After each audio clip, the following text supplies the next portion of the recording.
Emily Warren stood in front of her bathroom mirror, carefully applying mascara to her lashes as her 10-month-old daughter Lily babbled happily in the portable playpen behind her. The invitation to Morton Pharmaceuticals' annual gala sat on the counter, its embossed gold lettering catching the light. 6 months ago, she never would have considered attending such an event, but 6 months ago, Tom had still been alive. "Almost done, sweet pea," she called over her shoulder, smiling as Lily responded with an enthusiastic string of nonsensical sounds. She had debated for weeks whether to attend tonight's event, but her bank account had made the decision for her. As a newly hired junior research assistant, she needed to make connections if she wanted to advance. Tom's medical bills had depleted their savings, and the life insurance barely covered the mortgage payments. Emily applied a final coat of lipstick, a shade she hadn't worn since before Lily was born. Her black dress was simple but elegant, purchased second-hand but looking far more expensive than it had cost. She'd had to take it in at the waist. Grief had stripped 15 pounds from her already slender frame. "What do you think, Lily?" She turned to her daughter, striking a playful pose. "Will I impress all those pharmaceutical executives?" Lily offered a toothless grin and a drool bubble in response. The babysitter had canceled just an hour ago, claiming a sudden stomach virus. Emily had called everyone she could think of, but it was Saturday night, and no one was available on such short notice. She'd finally made the difficult decision to bring Lily with her. It wasn't ideal, but she had a diaper bag full of toys, bottles, and baby food. Lily was generally well-behaved, and Emily planned to stay only long enough to make her presence known to the senior staff. "We'll just make a quick appearance, say hello to Dr. Blackwell and a few others, and then we'll be home before your bedtime," she promised, lifting Lily into her arms and inhaling the sweet baby scent of her downy hair. The drive to the Grand Meridian Hotel took 20 minutes, during which Emily rehearsed potential conversation starters while Lily dozed in her car seat. She found parking in the massive garage beneath the hotel and carefully transferred her sleeping daughter to the baby carrier she'd strapped to her chest. It wasn't exactly a fashion statement with her cocktail dress, but it kept her hands free and Lily secure. Emily took a deep breath as the elevator ascended to the ballroom level, mentally preparing herself. This was her first formal event since Tom's funeral. She'd spent most of the past year either at his hospital bedside or caring for their newborn alone. Social interactions now felt like navigating a foreign country where she didn't speak the language. The elevator doors slid open to reveal a glittering scene. Crystal chandeliers cast prismatic light over elegantly dressed attendees who milled about holding champagne flutes. Soft classical music played beneath the hum of conversation and occasional laughter. Emily hesitated, feeling suddenly conspicuous with a baby strapped to her chest. "You belong here just as much as anyone," she whispered to herself, one of the many affirmations her grief counselor had suggested. Straightening her shoulders, she stepped into the ballroom. She managed to grab a glass of water from a passing server and made her way toward a less crowded corner, scanning the room for familiar faces from the research department. Lily had awakened but remained contentedly quiet, wide eyes taking in the lights and colors. "Emily, you made it!" Dr. Sandra Chen, her direct supervisor, approached with a warm smile that faltered slightly when she noticed Lily. "And you brought company." Emily felt heat rise to her cheeks. "My babysitter canceled last minute. I hope it's not a problem. We won't stay long." "Well, it's certainly unexpected." Sandra's eyes darted around the room. "The CEO is making rounds tonight, Richard Morton himself. He rarely attends these functions, so everyone's a bit on edge." "I've never actually seen him in person," Emily admitted. Morton Pharmaceuticals employed over 5,000 people, and Richard Morton was practically mythological to most of them, a brilliant scientific mind who had built a billion-dollar company from his breakthrough research in immunotherapy. "He's over there." Sandra discreetly nodded toward a tall man in a perfectly tailored tuxedo surrounded by a small group of attentive executives. Even from across the room, Richard Morton commanded attention. He appeared to be in his early 40s, with salt and pepper hair and a posture that suggested military background. He was handsome in a severe way, with sharp cheekbones and intense focus as he listened to whoever was speaking to him. "I should introduce myself to Dr. Blackwell," Emily said, referring to the head of research. "He mentioned wanting to discuss my proposal for the autoimmune trial." "Good luck," Sandra replied, her attention already drifting to another colleague who had just arrived. Emily worked her way through the crowd, exchanging brief pleasantries with co-workers who gave curious or surprised glances at Lily. Most were polite but clearly taken aback by the presence of an infant at a formal corporate event. She had almost reached Dr. Blackwell when Lily began to fuss, making the small whimpering sounds that usually preceded a full cry. Emily gently bounced and patted her back, desperately hoping to avoid a meltdown. "Shh, sweetie. Just a little longer," she murmured, reaching into her clutch for a pacifier. As she did, she bumped into someone, causing water to slosh over the rim of her glass. "I'm so sorry," she began, looking up into the stern face of Patricia Winters, the company's HR director, known for her rigid adherence to protocol. "Mrs. Warren," Patricia said coldly, her gaze fixed on Lily, who was now squirming against the carrier. "This is a professional event, not a daycare center." Emily's throat tightened. "I understand. My childcare arrangements fell through at the last minute. We'll only stay briefly." Patricia's thin lips pressed into an even thinner line. "This event is for employees and invited guests only. A baby is neither." "I'm sorry, but I didn't have—" "It's disruptive and unprofessional," Patricia continued as if Emily hadn't spoken. "I must ask you to leave immediately." Emily felt as if she'd been slapped. Around them, conversation had quieted as people turned to watch the confrontation. Lily, sensing her mother's distress, began to cry in earnest. Emily started, but words failed her as humiliation burned through her chest. She clutched her water glass so tightly she feared it might shatter. "Is there a problem here?" A deep, authoritative voice cut through Lily's cries. Emily turned to find Richard Morton himself standing beside them, his steel-gray eyes taking in the scene with calculating precision. "Mr. Morton." Patricia's tone instantly transformed into deferential politeness. "I was just explaining to Mrs. Warren that children are not permitted at company functions. It's stated clearly in our event policies." Richard's gaze shifted to Emily, then to the crying baby against her chest. Something unreadable flickered across his face, surprise, perhaps, or curiosity. "And you are?" he asked Emily directly. "Emily Warren, sir, junior research assistant in Dr. Chen's immunotherapy team." She fought to keep her voice steady while continuing to soothe Lily. "I apologize for the disruption. I'll leave right away." Richard studied her for a moment longer, his expression inscrutable. Then he turned to Patricia. "Show me where in our policy it explicitly prohibits infants at company gatherings." Patricia blinked rapidly. "Well, it falls under inappropriate guests, of course. Section 4.3 of the Employee Handbook clearly states—" "I wrote the handbook, Ms. Winters. There is no such prohibition." His tone was calm, but left no room for argument. "Furthermore, I believe Mrs. Warren's research on maternal antibody transfer in immunotherapy treatment has significant potential. Her presence here tonight is valuable to the company." Emily stared at him in shock. He knew her research. She'd only been with the company for 4 months, and her proposal was still in the preliminary review stage. Patricia's face had turned an alarming shade of red. "Of course, Mr. Morton, I misunderstood. My apologies." "None needed," he replied dismissively before turning back to Emily.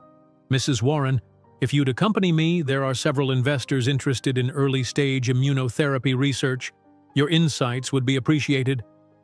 Without waiting for her response, he placed a light hand at the small of her back, guiding her away from Patricia and the crowd of onlookers. Lily's cries had subsided to hiccuping sniffles. "I truly am sorry about this," Emily said once they were out of earshot. My babysitter canceled, and I thought it was important to attend, but I can see now it was inappropriate." "On the contrary," Richard replied, leading her toward a quieter area near the tall windows overlooking the city. "I find most corporate policies to be arbitrary restrictions created by people who lack the imagination to accommodate exceptions." He glanced down at Lily, who was now watching him with curious eyes. "What's her name?" "Lily. She's 10 months old. She has your eyes." It wasn't a question, but an observation, stated with the same analytical precision he probably applied to scientific data. "Everyone says that," Emily replied, unsure how to navigate this unexpected conversation with the CEO of her company. "You're a widow." Again, not a question. Emily nodded, surprised by his directness. "My husband died 6 months ago. Cancer." Something shifted in Richard's expression, a softening almost imperceptible. "I reviewed your research proposal last week.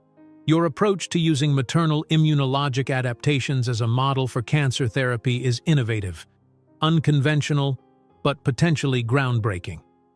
"Thank you," Emily said, genuinely moved that the CEO had not only read her work but remembered it. "It's still theoretical, but with the right resources—" "You'll have them," he interrupted. "I'm authorizing full funding and dedicated lab space effective Monday." Emily nearly dropped her water glass. "Mr. Morton, I don't know what to say. Say you'll join me for dinner next week to discuss the implementation details." His eyes held hers with an intensity that made her breath catch. "And bring Lily. I find her perspective refreshing among all these corporate sycophants." A small, startled laugh escaped Emily. Was Richard Morton, billionaire CEO and scientific genius, making a joke? "I'd like that," she found herself saying, though warning bells rang faintly in the back of her mind. This wasn't just a professional opportunity. There was something more in his gaze, something personal that both thrilled and terrified her. As if sensing her thoughts, Richard took a step back, restoring a professional distance between them. "Excellent. My assistant will contact you with the details." He glanced around the room.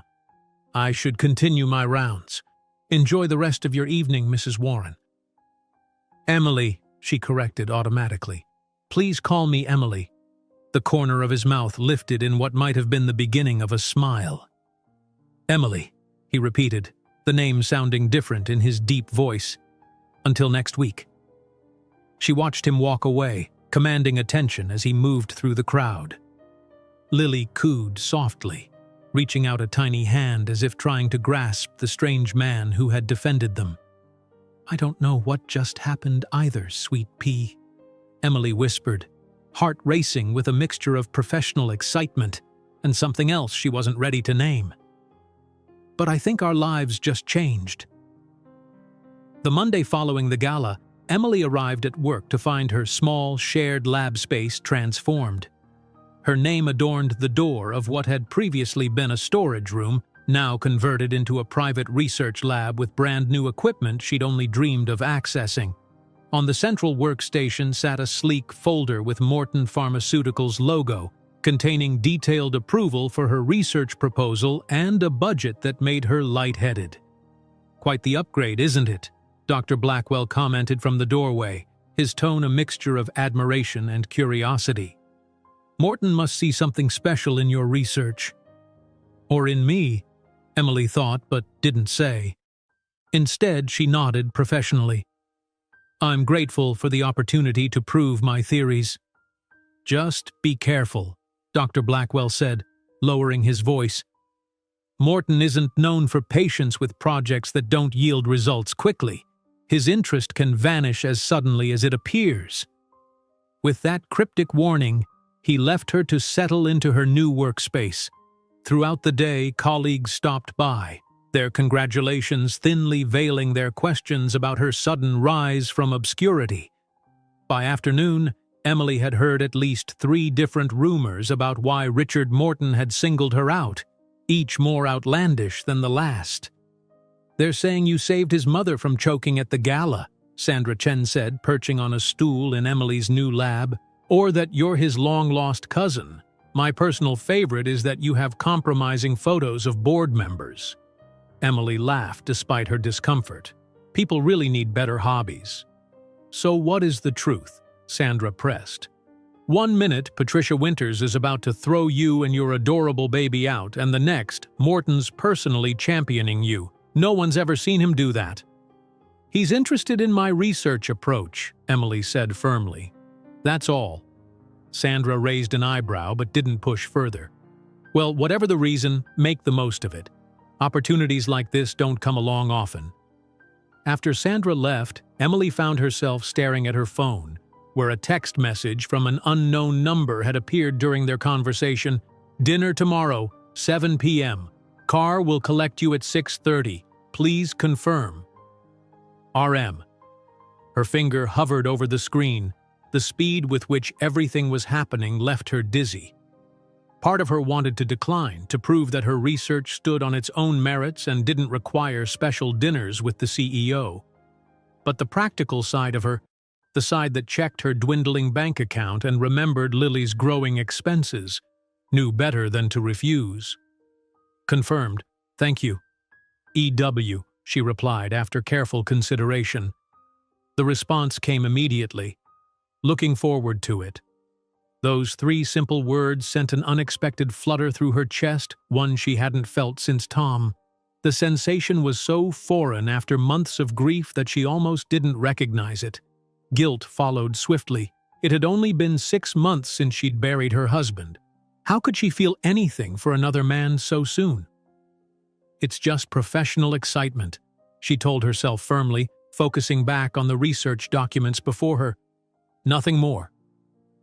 The next evening, after dropping Lily with her neighbor, Mrs. Patel, who had enthusiastically agreed to babysit when Emily mentioned a business dinner with the CEO, Emily found herself pacing her small living room in a navy blue dress that had survived from her pre-pregnancy days. Her hair, usually pulled back in a practical ponytail, fell in soft waves around her shoulders, and she'd applied makeup with more care than she had in months. "This isn't a date," she reminded her reflection. "It's a business dinner." At exactly 6:30, her phone pinged with a text. "Your car has arrived." Outside her modest suburban home waited not the company car she'd expected, but a sleek black Bentley. A uniformed driver held the door open for her. "Good evening, Mrs. Warren. Mr. Morton is meeting you at the restaurant." The drive took them away from the city center toward the exclusive hillside area where Seattle's wealthiest residents lived. They eventually pulled up to what appeared to be a private residence, a modernist glass and steel structure perched on the hillside with a breathtaking view of the city and Puget Sound beyond. "I think there's been a mistake," Emily said, confused. "This isn't a restaurant." "No mistake, ma'am. Mr. Morton prefers to dine at home when discussing business matters. His chef has prepared dinner." Emily hesitated, alarm bells ringing in her head. Meeting in a public restaurant was one thing. Entering her boss's private home was quite another. "I can return you home if you're uncomfortable," the driver offered, sensing her reluctance. Emily considered it for a moment. Then, remembering the lab equipped specifically for her research and the opportunity it represented, she shook her head.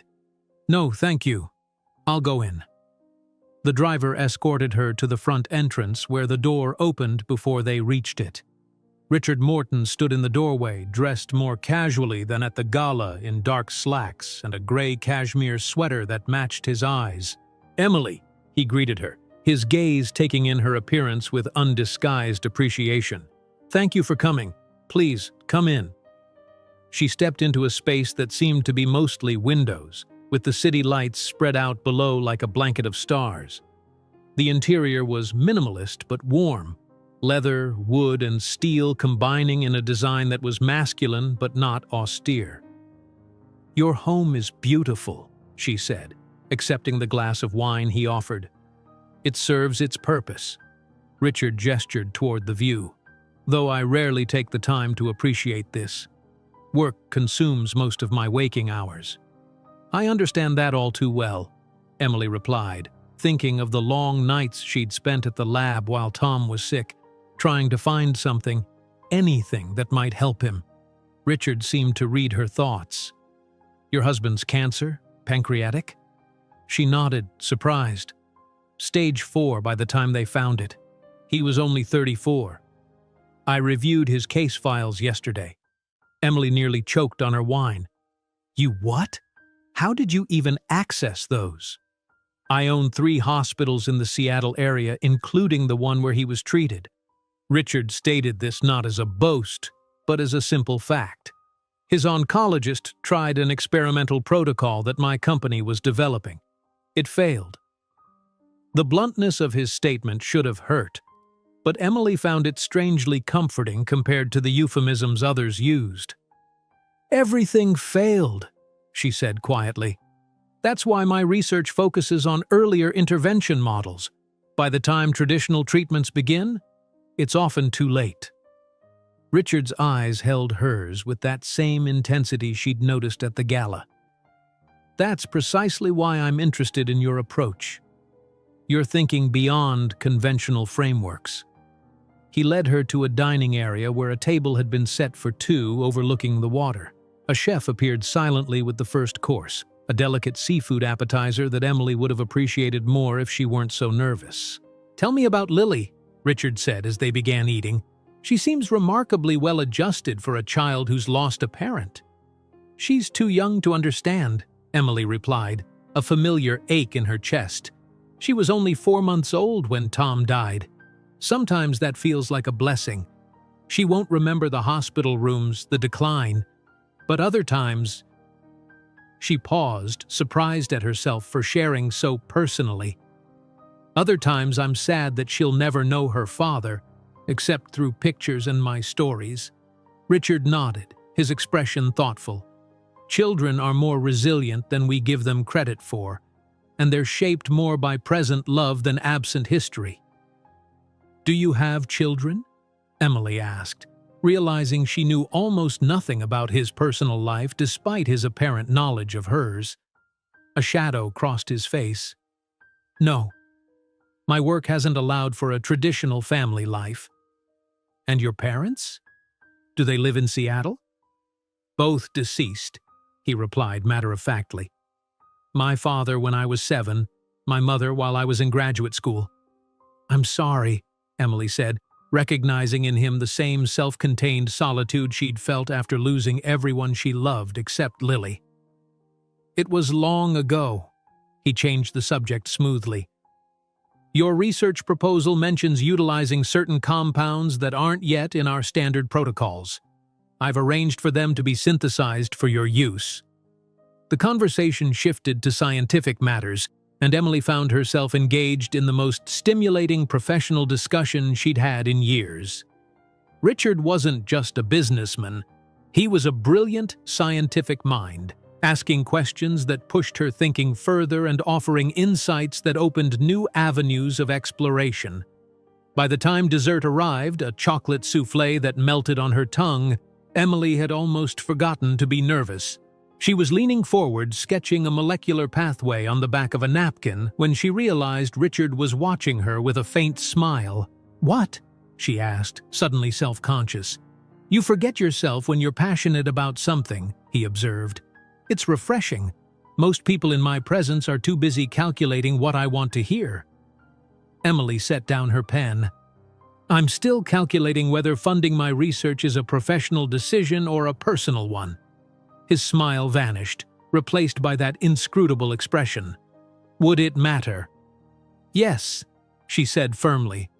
"I won't have my work undermined by rumors that I earned my position any way other than merit." Richard leaned back, studying her with renewed interest. "Your candor is unusual. Most people in your position would avoid challenging me directly.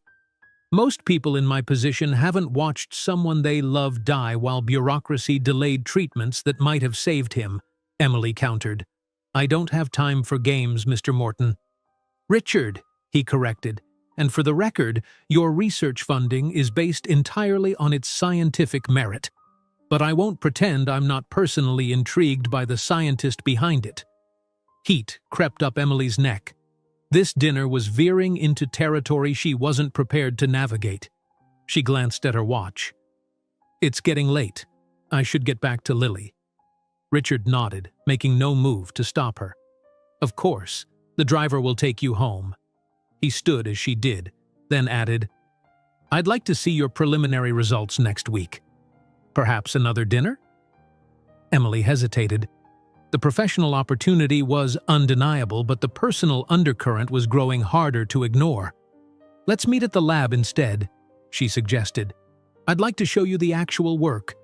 Something like respect flickered in his eyes. "As you wish." At her front door an hour later, Emily found herself replaying every moment of the evening, analyzing the subtext of each exchange. Richard Morton was unlike anyone she'd ever met, brilliant, direct, and undeniably attractive in a way that had nothing to do with his wealth or power. As she paid Mrs. Patel and checked on her sleeping daughter, Emily reminded herself of the complications. He was her boss. She was still grieving, and there was something guarded about Richard, depths he kept carefully hidden behind his controlled exterior. Yet as she lay in bed that night staring at the ceiling, it wasn't the research opportunity that kept her awake. It was the memory of steel-gray eyes watching her with an intensity that made her feel truly seen for the first time since Tom died.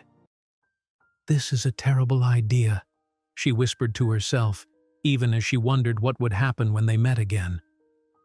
Over the next few weeks, Emily threw herself into her research with renewed vigor.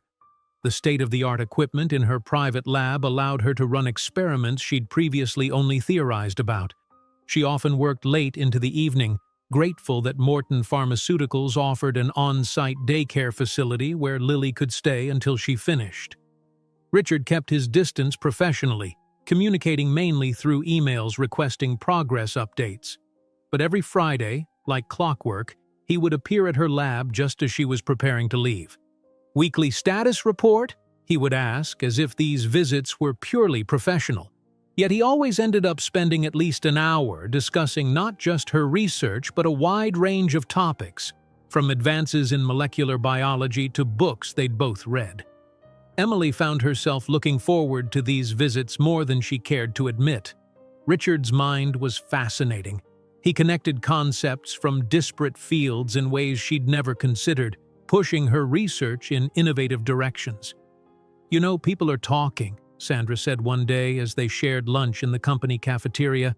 "The CEO doesn't make weekly personal visits to junior researchers." Emily concentrated on her salad. "He's invested in the project." I think he's invested in the researcher," Sandra replied with a knowing smile. "Not that I blame him. You're brilliant, gorgeous, and the only person I've ever seen stand up to him." "It's not like that," Emily protested, though a small voice in her head whispered that perhaps it was exactly like that. "Well, whatever it is, Patricia Winters is watching you like a hawk. She's convinced you're getting special treatment." "I'm getting special equipment," Emily corrected, "because my research requires it. My work speaks for itself." Sandra raised her hands in surrender. "Hey, I'm on your side. Just giving you a heads up about the office politics."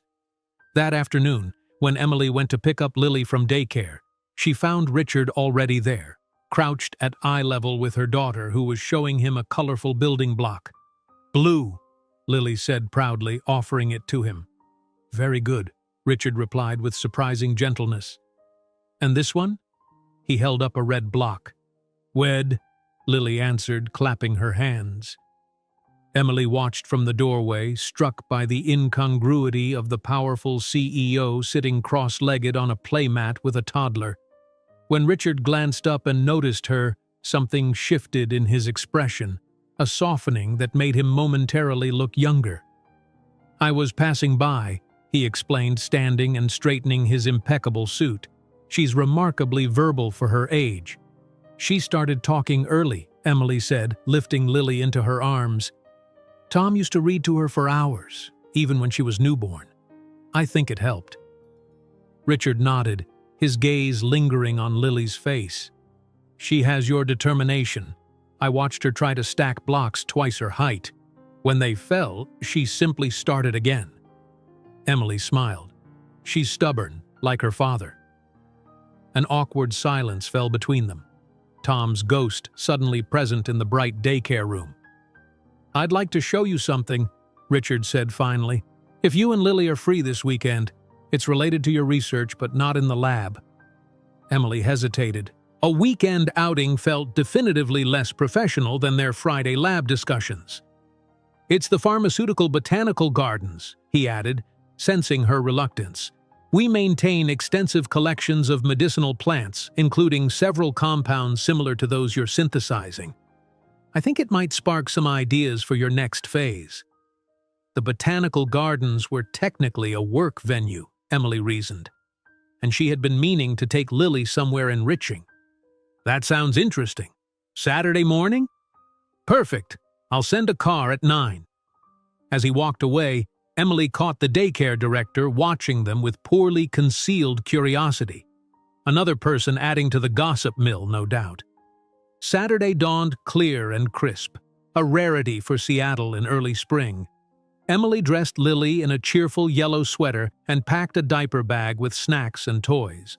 When the now familiar black Bentley pulled up, she was surprised to see Richard himself emerge from the driver's seat rather than the usual chauffeur.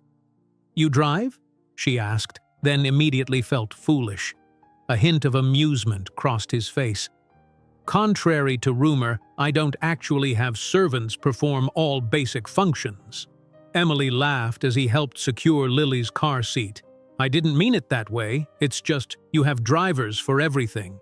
"Time efficiency," he explained, closing Lily's door and opening Emily's. "I can make calls and review documents while being driven, but today is not about efficiency." The botanical gardens were located 30 miles outside the city on several hundred acres of carefully maintained land. As they drove through the gates, Emily saw not the manicured public gardens she'd expected, but a sprawling research facility with multiple greenhouses and outdoor growing areas. "Most people don't know this exists," Richard said, parking near a modern glass building. "We maintain over 5,000 species of medicinal plants here, studying their properties and pharmaceutical applications." Inside, he led them through security using a biometric scanner, then down a corridor to a large atrium filled with tropical plants. The air was warm and humid, rich with the scent of earth and green growing things. "This is amazing," Emily breathed, taking in the diversity of plants surrounding them. Lily squirmed in her arms, excited by the new environment. "It's one of my favorite places," Richard admitted, gently touching the leaf of a large flowering plant. "When research stalls or business problems seem overwhelming, I come here to remind myself why I started this company in the first place. Nature has already invented most of the solutions we need. We just have to learn how to listen." Emily studied him, surprised by this glimpse of philosophy beneath his usual pragmatism. "I wouldn't have pegged you as a nature enthusiast." "There's a lot you don't know about me yet," he replied, his eyes meeting hers with that now familiar intensity. "Yet." The word hung between them, full of implication. Richard cleared his throat and gestured to a woman approaching in a lab coat. "Dr. Lin oversees our ethnobotanical research. She's prepared some samples related to your immunotherapy work." The next few hours passed in a blur of scientific discovery. Dr. Lin showed Emily plants whose compounds had properties similar to those she was working with in the lab, offering insights on extraction methods and potential applications. Richard occasionally added his own observations, revealing a depth of botanical knowledge that surprised her. Throughout their tour, Lily remained contentedly in Emily's arms or toddling alongside them, fascinated by the colors and textures of the plants. When she began to tire, Richard suggested lunch at the small cafe on the premises. "You're good with her," Emily observed, as Richard entertained Lily with a game of peekaboo while Emily prepared a bottle. He looked momentarily startled, as if caught doing something he shouldn't. "Children are refreshingly honest. They haven't learned to hide their thoughts behind social conventions." "Unlike CEOs?" Emily teased gently. especially unlike CEOs. His smile didn't quite reach his eyes. In my position, showing too much of yourself is a liability. People look for weaknesses to exploit. That sounds lonely, Emily said before she could stop herself. Richard's expression turned guarded. It's necessary. The company employs thousands of people. Their livelihoods depend on my maintaining control. There it was again, that glimpse of something deeper, more complex beneath his composed exterior. Emily wanted to ask more, to understand what had shaped him into this controlled, isolated man. But Lily chose that moment to fuss, the morning's excitement finally catching up to her. "She needs a nap," Emily said, gathering their things. "We should probably head back." Richard nodded, his professional demeanor sliding back into place. "Of course." The drive back to the city was quiet, Lily sleeping soundly in her car seat. Emily found herself stealing glances at Richard's profile as he drove, noting the firm set of his jaw and the slight furrow between his brows that never fully disappeared, even when he smiled. "Thank you for today," she said as they neared her house. "It was truly enlightening. I have some new ideas for the extraction process that might increase efficacy." "I'm glad." He glanced at her briefly before returning his eyes to the road. "I've scheduled a presentation of your research to the board next month. They should see the potential I do." Emily's pulse quickened. A board presentation could mean expanded funding, even fast-tracking to clinical trials if they were impressed. It was an incredible opportunity, but also immense pressure. "That's unexpected," she managed. "Is my work ready for that level of scrutiny?" "It will be," he said with absolute confidence. "I don't present half-formed ideas to my board." As he pulled into her driveway, Emily felt a mixture of excitement and anxiety. Richard Morton's interest in her research was the opportunity of a lifetime, but his interest in her personally was becoming harder to ignore or resist. "Emily," he said as she gathered Lily's sleeping form and the diaper bag, "there's a benefit gala for the Children's Hospital next weekend. Would you and Lily accompany me?" Her heart stuttered. This was definitely not a work event. "As your guests or as Morton Pharmaceuticals employees?"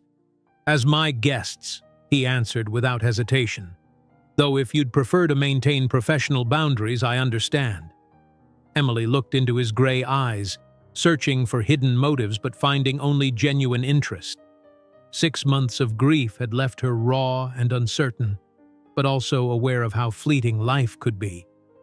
Tom would want her to be happy, wouldn't he? "We'd be honored," she heard herself say, "but on one condition." Richard raised an eyebrow. "Which is?" "That you let me arrive on my own terms? No company car, no special treatment? Just 3 people attending an event together?" A slow smile spread across his face, unguarded for once. "Deal." As Emily carried Lily into the house, she found herself both terrified and exhilarated by what she'd just agreed to. It wasn't just a date, it was a public statement. The reclusive CEO of Morton Pharmaceuticals escorting a junior researcher and her baby to a high-profile charity event would certainly set tongues wagging. Yet as she laid Lily in her crib, Emily realized she cared less about the gossip than she would have expected. Something about Richard Morton made her feel both safer and more alive than she had in months. Whatever was developing between them, she was no longer certain she wanted to stop it. "What am I doing, Tom?" she whispered to the photograph of her late husband on the nightstand. As always, his smiling face offered no answers, only the memory of a love that had ended far too soon. "You're really going through with this?" Sandra asked, perched on Emily's bed while Emily rummaged through her closet. "A public date with Richard Morton?" "It's not a date," Emily protested weakly. "It's a charity event, where you're attending as his personal guest, not as an employee." Sandra raised an eyebrow. "That's the definition of a date, honey." Emily sighed, pulling out a simple black dress only to discard it immediately. Nothing she owned seemed appropriate for one of Seattle's most prestigious charity events. Maybe this is a mistake. I have nothing to wear. And what about Lily? What if she fusses during speeches or something? That's why I'm here, Sandra said, standing up and pulling a garment bag from behind the door. I figured you'd be freaking out, so I brought reinforcements. The dress inside was a deep emerald green with a flattering silhouette that managed to be both elegant and understated. Emily touched the fabric reverently. Sandra, this is gorgeous, but I can't. You can and you will, Sandra interrupted. It's my sister's. She's your size and owes me a favor. As for Lily, Richard specifically invited her too, right? He knows what he's getting into. 2 hours later, Emily stood before her mirror, barely recognizing herself. The green dress fit as if made for her, and Sandra had styled her hair in soft waves that framed her face. For the first time since Tom's death, Emily looked fully alive again, a hint of color in her cheeks that wasn't just makeup. "Mama, pretty!" Lily exclaimed from her playpen, clapping her hands. Emily smiled, bending down to pick up her daughter, resplendent in a cream-colored dress with a tiny green ribbon that matched Emily's gown.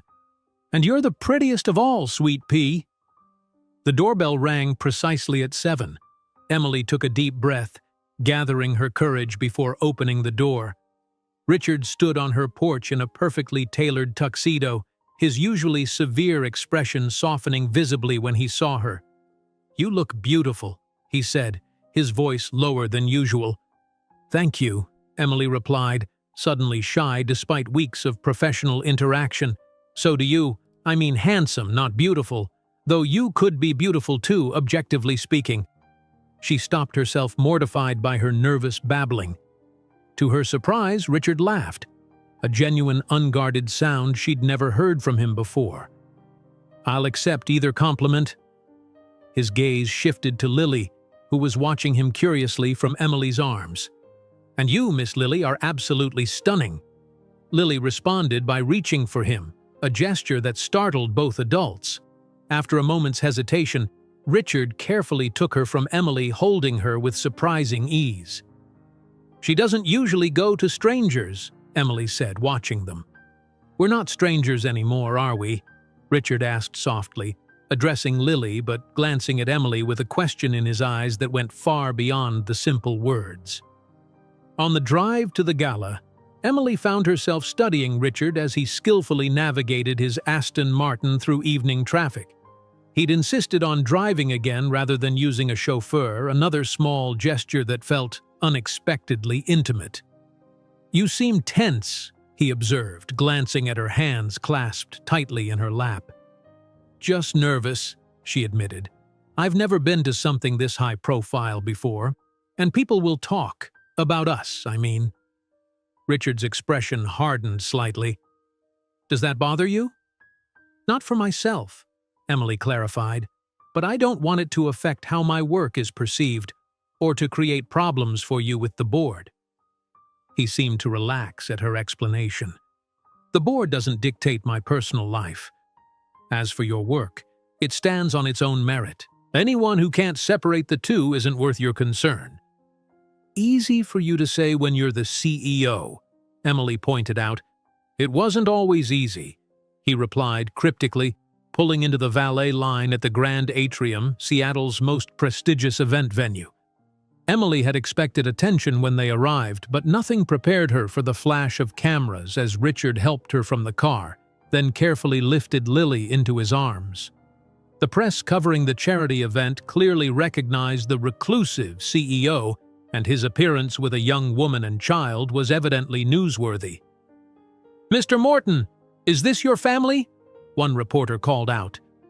Richard's arm slipped protectively around Emily's waist as he guided her past the press line without responding. Lily, startled by the commotion, buried her face against his shoulder. "I'm sorry about that," he murmured as they entered the grand ballroom. "I should have warned you." "It's fine," Emily said, though her heart was racing. "But maybe I should take Lily now."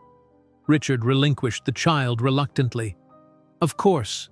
Let me get you both something to drink." As he walked toward the bar, Emily took a moment to absorb her surroundings.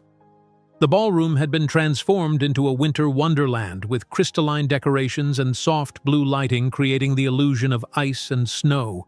Seattle's wealthiest and most influential people mingled throughout the space, their jewelry catching the light as they laughed and conversed. "Emily Warren?" A woman's voice broke through her reverie. Emily turned to find herself face to face with Patricia Winters, whose smile didn't reach her cold eyes.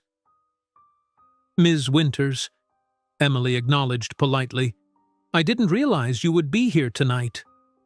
"I'm on the hospital board," Patricia replied. "Unlike some, I earned my invitation through years of community service, not by catching the CEO's eye." The barb was unmistakable. Emily shifted Lily to her other hip, buying time to compose a response that wouldn't worsen the obvious animosity. "The Children's Hospital does wonderful work," she said finally. "I'm honored to support their mission, regardless of how the invitation came about." Patricia's eyes narrowed. A word of advice from someone who's seen Morton's interests come and go: don't mistake professional opportunity for personal connection. He'll discard you just as quickly as he elevated you. "Is there a problem here?" Richard had returned carrying 2 glasses. His tone was pleasant, but Emily noticed the dangerous glint in his eyes. "Not at all," Patricia replied smoothly. "Just welcoming our newest charity supporter, if you'll excuse me." As she walked away, Richard handed Emily a sparkling water. "I apologize for that. Patricia sometimes forgets her boundaries." "It's fine," Emily said, though the encounter had left her rattled. "She seems convinced I've somehow manipulated my way into your good graces." "Patricia has applied for 7 executive positions in the past decade," Richard explained. "I've rejected her each time due to her inability to work collaboratively. She believes it's personal." "Is it?" Emily asked boldly. Richard's mouth quirked into a half-smile. "Perhaps partially. I don't trust people who treat subordinates differently than superiors. You've never changed your behavior based on someone's rank. That's rare." Before Emily could respond, they were approached by an older couple, the woman's face lighting up at the sight of Lily. "Richard, what a delightful surprise," the woman said warmly. "You never attend these functions." "Dr. and Mrs. Chen," Richard greeted them. "May I introduce Emily Warren and her daughter Lily?" "Emily, Dr. Chen is the Chief of Pediatric Oncology at the Children's Hospital." "It's a pleasure," Emily said, shaking hands with the distinguished-looking doctor. "Your work in immunotherapy protocols for childhood leukemia is groundbreaking." Dr. Chen looked pleased. "You're familiar with my research?" "Emily is developing a novel approach to maternal antibody transfer applications in cancer treatment," Richard explained with unmistakable pride. "She's one of our most promising researchers." "Fascinating," Dr. Chen replied, his interest clearly piqued. "I'd love to hear more about it. Perhaps you could visit the hospital laboratory sometime?" As they fell into an animated discussion about research methodologies, Mrs. Chen offered to hold Lily, who went to her willingly. Richard watched the interaction with an expression Emily couldn't quite decipher, something between satisfaction and wistfulness. The evening progressed more comfortably than Emily had anticipated. Richard stayed attentively by her side, introducing her to influential people in the medical research community. Rather than diminishing her credibility, his obvious respect for her intellect opened doors that might otherwise have remained closed to a junior researcher. After dinner and the charity auction, while a small orchestra played and couples took to the dance floor, Richard suggested they step outside onto the terrace for fresh air. Lily had fallen asleep in Emily's arms, her head nestled against her mother's shoulder. "You've made quite an impression tonight," Richard said as they stood looking out over Seattle's twinkling skyline. "Dr. Chen rarely invites outside researchers to his lab." "Thanks to your introduction," Emily acknowledged. "I merely opened the door. You walked through it with your own brilliance." He turned to face her fully. "That's what drew me to you from the beginning. Your mind, your determination, your refusal to accept conventional limitations." Emily felt heat rise to her cheeks at the intensity of his gaze. I thought it was my adorable baby who first caught your attention, she deflected. Lily was certainly a factor, he conceded, gently brushing a strand of hair from the sleeping child's face. She reminds me of my sister. Emily blinked in surprise. You have a sister? You never mentioned family. A shadow crossed Richard's face. Had. Catherine died when she was 4. I was 10. Richard, I'm so sorry, Emily said softly, the revelation explaining so much about his guarded nature. It was a long time ago, he replied, his tone suggesting otherwise. Leukemia. The treatments then were crude, brutal even. I watched her suffer for months before she died. His hands gripped the terrace railing. That's why I founded Morton Pharmaceuticals, to develop better treatments, to spare other families what mine endured. Emily shifted Lily to one arm and placed her free hand over his. That's why my research matters to you. It's not just science, it's personal. Everything about you has become personal to me, Emily, he admitted, turning his hand to grasp hers. More than is wise, perhaps. The vulnerability in his typically composed face made her heart ache. Without thinking, she leaned forward and pressed her lips softly to his. For a moment, he remained perfectly still, as if afraid to shatter the moment. Then his free hand came up to cup her cheek as he kissed her back with gentle restraint. When they parted, Emily saw uncertainty in his eyes that matched her own. This was uncharted territory for both of them. She, still carrying the weight of grief. He, armored by years of emotional isolation. I didn't plan for this, she whispered. For you. Nor I for you, he replied. But here we are. Lily stirred against Emily's shoulder, whimpering softly in her sleep. Richard checked his watch. It's late. I should get you both home. The drive back was quiet, a comfortable silence settling between them as they each processed what had happened. When they reached Emily's house, Richard insisted on carrying the sleeping Lily inside, gently placing her in her crib with a tenderness that made Emily's throat tighten. At the front door, he paused. I'm leaving for New York tomorrow. Board meetings and investor presentations. I'll be gone a week. Oh, Emily said, trying to hide her disappointment. Good luck with the meetings. I'd like to call you, he said, uncharacteristically hesitant. Not about work. Emily smiled, her heart lightening. I'd like that too. He brushed his fingers along her cheek, then leaned in for another brief, soft kiss. Good night, Emily. She watched from the doorway as he walked to his car, his tall figure silhouetted in the moonlight. Only when he had driven away did she close the door, leaning against it as the reality of the evening washed over her. She had kissed Richard Morton. More significantly, he had kissed her back. And somehow, instead of feeling guilty or confused, she felt a quiet certainty that Tom would understand. Life was moving forward, as it had to, as he would have wanted it to. For the first time in 6 months, Emily went to bed with hope rather than grief as her primary companion. Emily arrived at work Monday morning to find her face splashed across the business section of the Seattle Tribune. Morton Pharmaceuticals CEO steps out with mystery woman and child. The headline declared above a photo of Richard guiding her and Lily past the press line, his arm protectively around her waist. Oh God, she muttered, quickly folding the paper as Sandra appeared in her lab doorway. Too late. Everyone's seen it, Sandra said, waving her phone where the same photo was displayed. You've gone viral in the corporate world. Billionaire CEO's secret family is trending. That's ridiculous, Emily protested. It was one charity event. One charity event where Seattle's most eligible bachelor showed up with a woman and child nobody knew existed. Sandra perched on a lab stool. You have to admit it looks significant. Emily groaned, burying her face in her hands. This is exactly what I was afraid of. Now everyone will think my research funding is because we're... She couldn't even finish the sentence. Dating? In a relationship? Madly in love? Sandra supplied helpfully. Are any of those true? I don't know, Emily admitted, remembering the kiss they'd shared. It's complicated. Well, uncomplicate it fast. Patricia Winters just called an ethics committee meeting regarding conflicts of interest in research funding allocation. Emily's stomach dropped. She can't do that. She can try, Sandra said grimly, though picking a fight with the CEO seems like career suicide to me.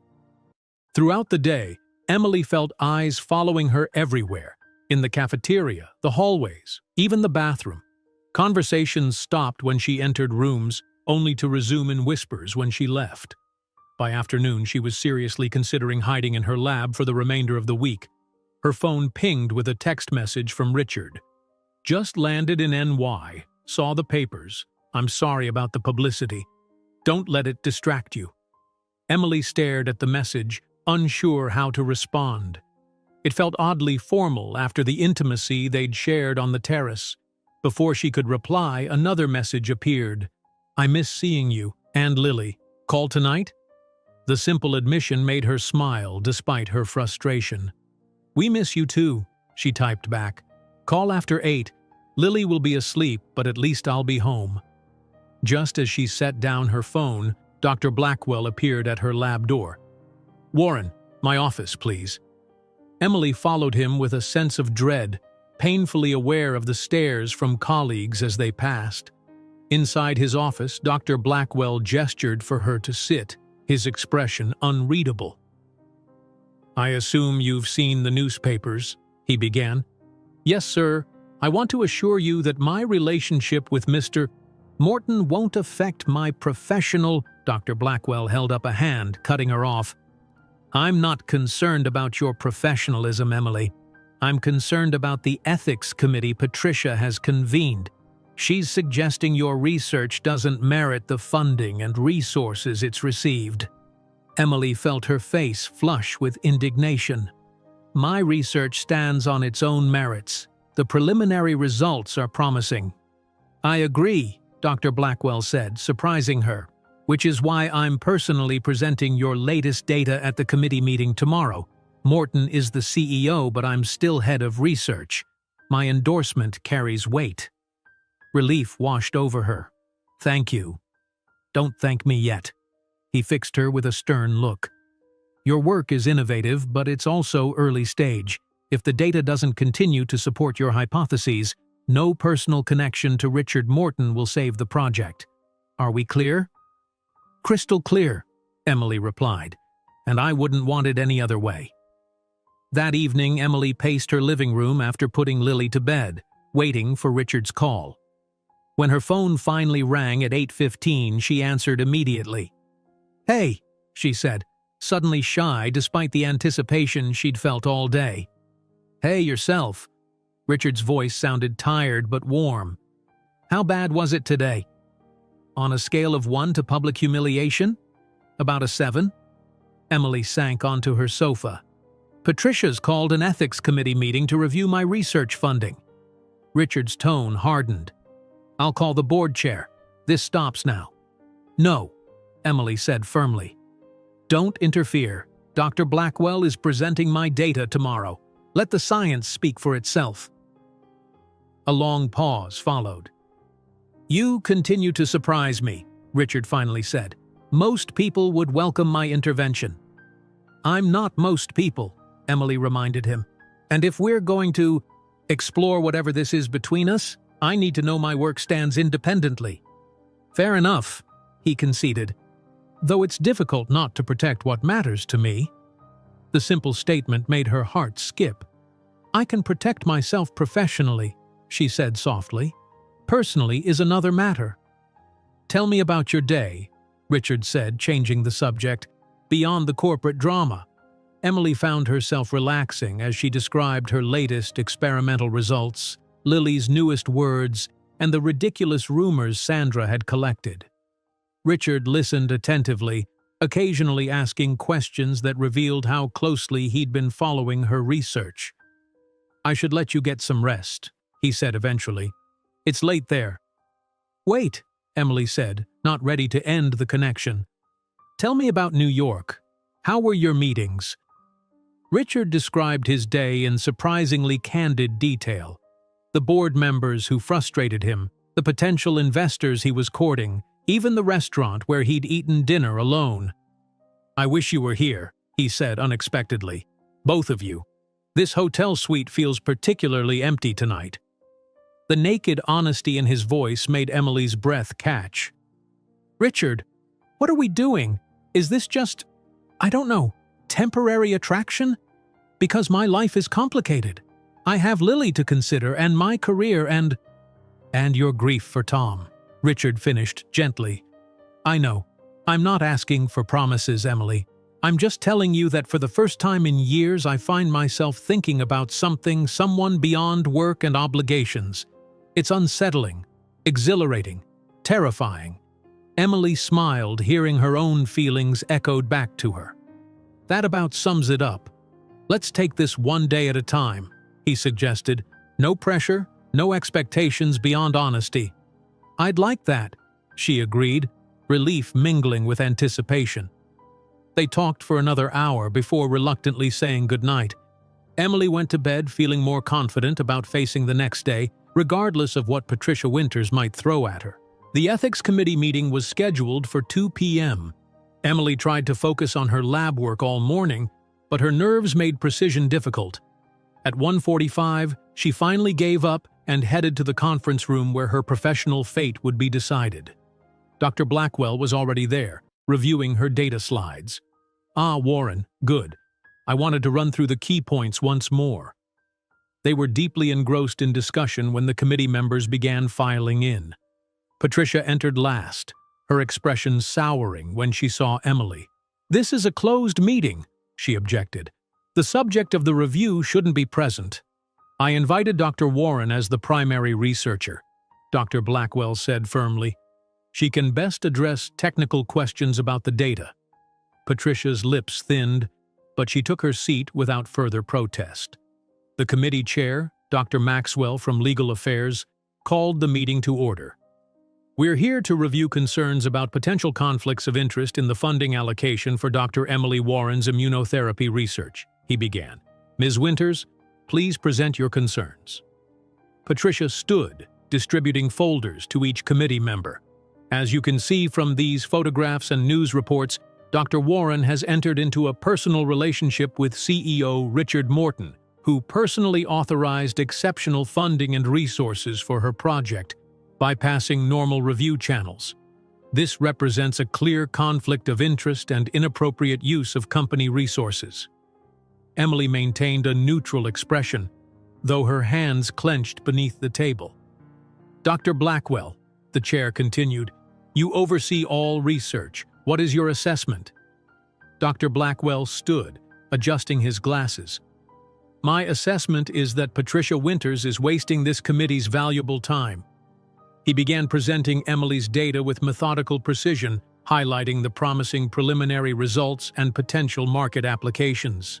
"Morton Pharmaceuticals exists to develop life-saving treatments," he concluded. "Dr. Warren's approach has shown a 62% improvement in targeted immunotherapy efficacy in preliminary trials. Whether she and Richard Morton attended a charity event together is irrelevant to the scientific merit of her work." Emily felt a surge of gratitude toward her department head as the committee members nodded thoughtfully. "Dr. Warren?" Dr. Maxwell addressed her directly. "Did Mr. Morton express personal interest in you before or after reviewing your research proposal?" Emily met his gaze steadily. "After, sir. He approached me at the company gala when I was presenting my initial findings to Dr. Chen. Until that point, we'd never spoken." "And has your personal relationship influenced your research direction or reporting?" "No, sir. The only influence Mr. Morton has had on my work is providing the resources to pursue promising avenues more quickly. All results are documented according to company protocols and subject to peer review." Dr. Maxwell considered this, then turned to Patricia. "Ms. Winters, do you have evidence of falsified data or misuse of company resources beyond the accelerated funding approval?" Patricia's confidence wavered. "Not at this time, but—" "Then this committee finds no ethical violation," Dr. Maxwell interrupted. The funding allocation, while expedited, followed proper channels through Dr. Blackwell's office. Dr. Warren's research will continue as planned, with standard quarterly reviews. He stood to signal the meeting's end. I'll inform the board that the matter has been resolved. As the room cleared, Emily released a breath she hadn't realized she was holding. Dr. Blackwell gave her shoulder a brief, awkward pat. Back to work, Warren. I expect those Phase 2 results by next week. Yes, sir, and thank you. He nodded briskly before departing, leaving Emily alone with Patricia, who was gathering her materials with sharp, angry movements. This isn't over, Patricia said quietly. You may have fooled the committee, but I know there's more to your sudden rise than scientific merit. You're right, Emily replied, surprising the older woman. There is more. There's determination, grief, and the desperate need to ensure other families don't lose loved ones to treatments that destroy as much as they heal. If that motivation threatens you, I'm sorry. She walked out before Patricia could respond, head high despite the emotional exhaustion weighing on her. In her lab, she found a small package waiting on her desk with a note from the mailroom. Delivered by courier, marked urgent. Inside was a snow globe of the New York skyline and a handwritten note. Thinking of you both while navigating this concrete jungle. Your research deserves every resource we can provide. The world needs your mind. Well, we can discuss that when I return. R. Emily smiled, placing the snow globe beside her computer monitor. Whatever storm Patricia Winters might still be brewing, whatever complications lay ahead in balancing her professional and personal relationships with Richard, she felt equipped to face them. That evening, she sent Richard a simple text with a photo of Lily holding the snow globe. We're stronger than the storm. Hurry home. The week of Richard's absence stretched longer than Emily had anticipated. Their nightly phone calls became a ritual she looked forward to, a private space where they discussed everything from molecular biology to favorite childhood books. By the time Friday arrived, Emily found herself checking her watch repeatedly, counting the hours until his evening flight landed. Someone's distracted today, Sandra teased, catching Emily glancing at the clock for the third time that hour. The Phase 2 testing results are due, Emily deflected, focusing back on her microscope. Uh-huh, and it has nothing to do with a certain CEO returning from New York tonight? Sandra leaned against the lab bench. The whole office has a betting pool on whether he'll come straight here from the airport. Emily looked up, horrified. Please tell me you're joking. About the betting pool? No, but I did put $20 on him being professional enough to wait until Monday. Sandra winked. Don't make me lose money. Emily rolled her eyes but couldn't help smiling. After the ethics committee had cleared her research, much of the office gossip had shifted from suspicious to romantic. She'd even overheard two women from accounting sighing over the fairy tale aspect of her relationship with Richard. It's hardly a fairy tale, she'd muttered to herself. More like a complicated, messy, exhilarating uncertainty that kept her awake at night.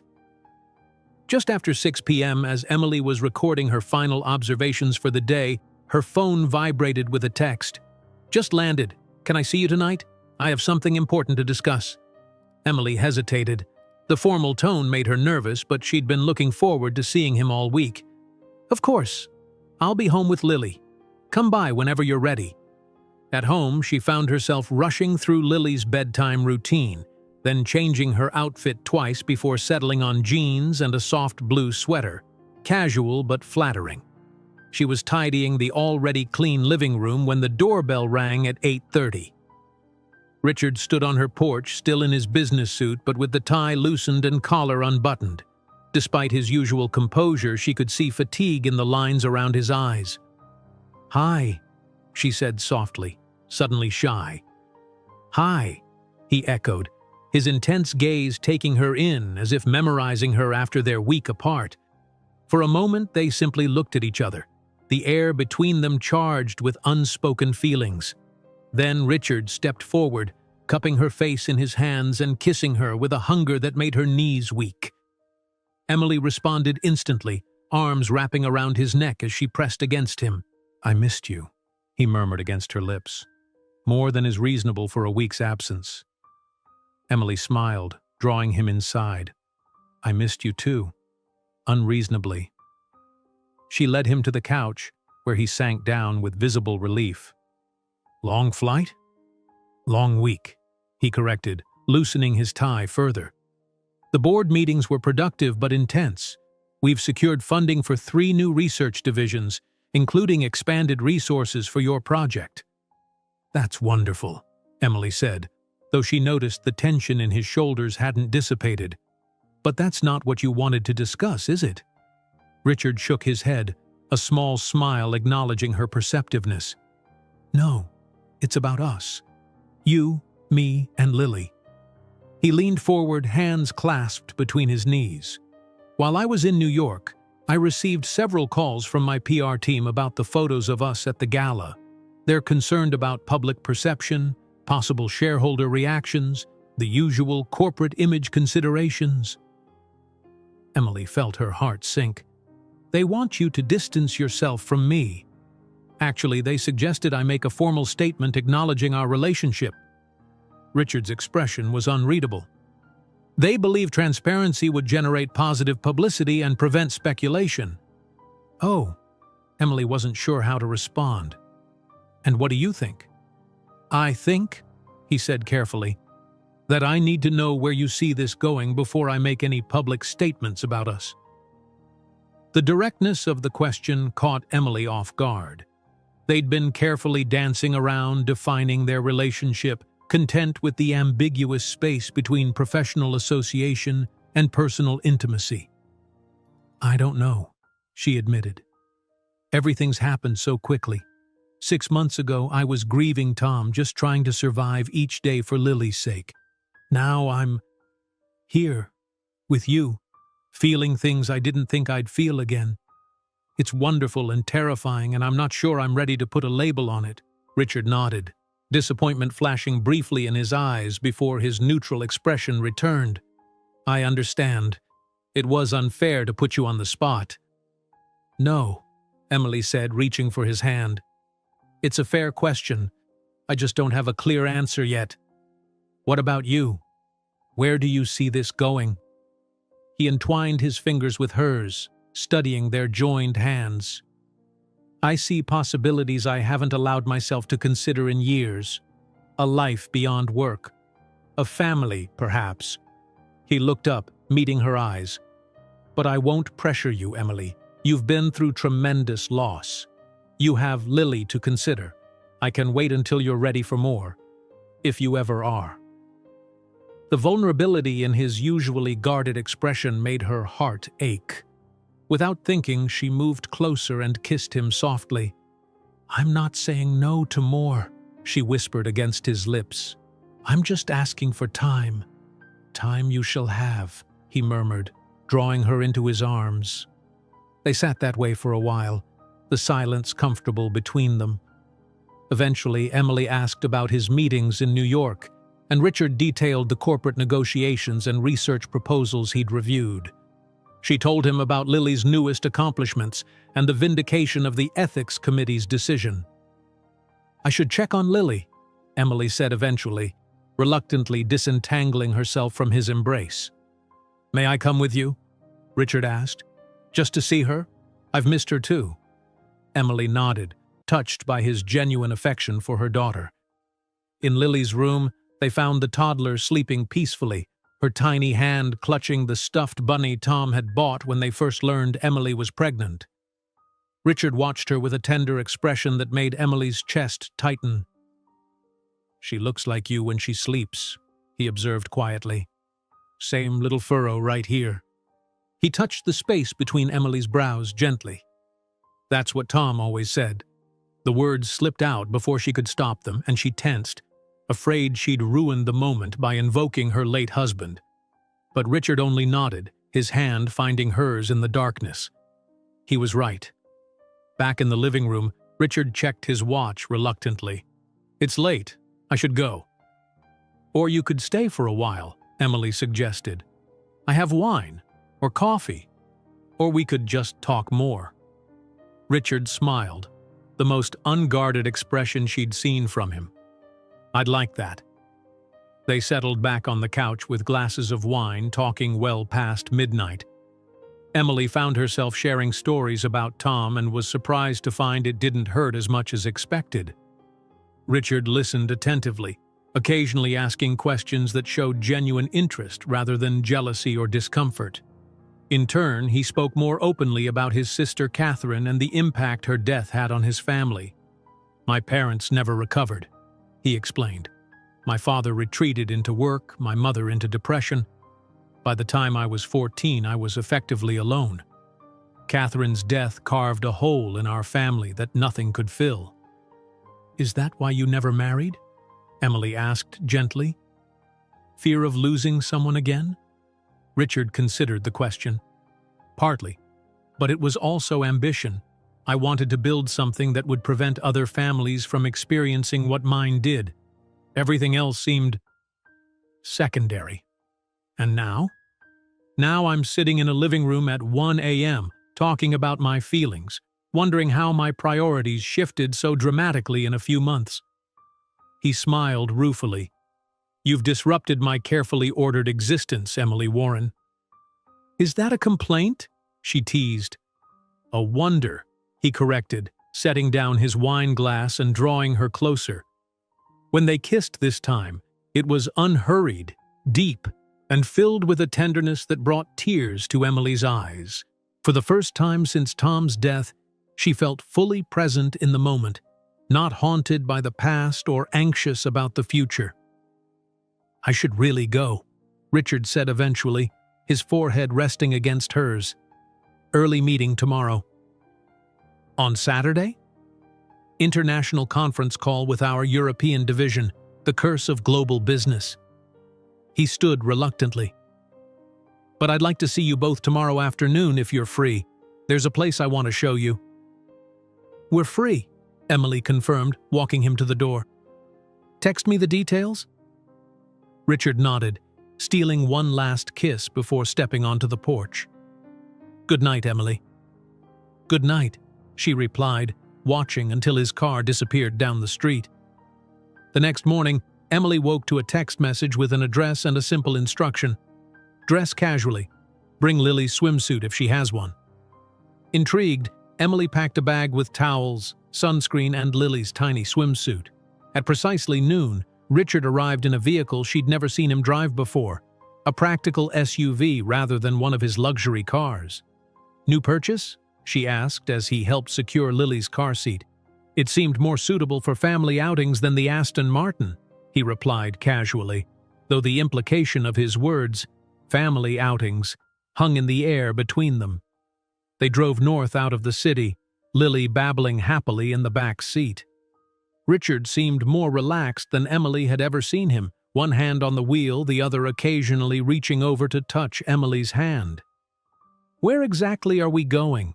she asked as they turned onto a private road leading through dense forest. "Somewhere I haven't visited in years," he replied cryptically.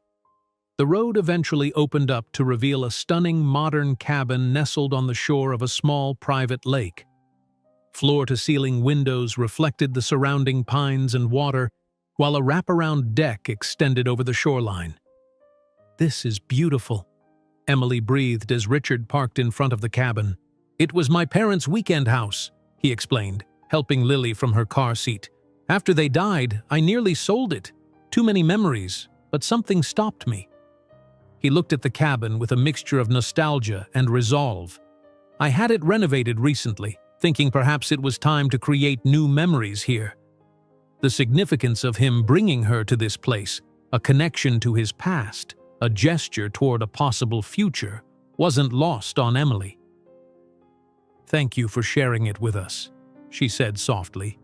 Inside, the cabin was both luxurious and welcoming, with comfortable furniture and warm lighting that contrasted with Richard's sleek city penthouse. Lily immediately toddled toward the windows, pressing her hands against the glass as she stared at the lake. "Water!" she exclaimed excitedly. "That's right, sweet pea," Emily said, joining her daughter. "Should we go swimming?" Richard showed them to a bedroom where they could change.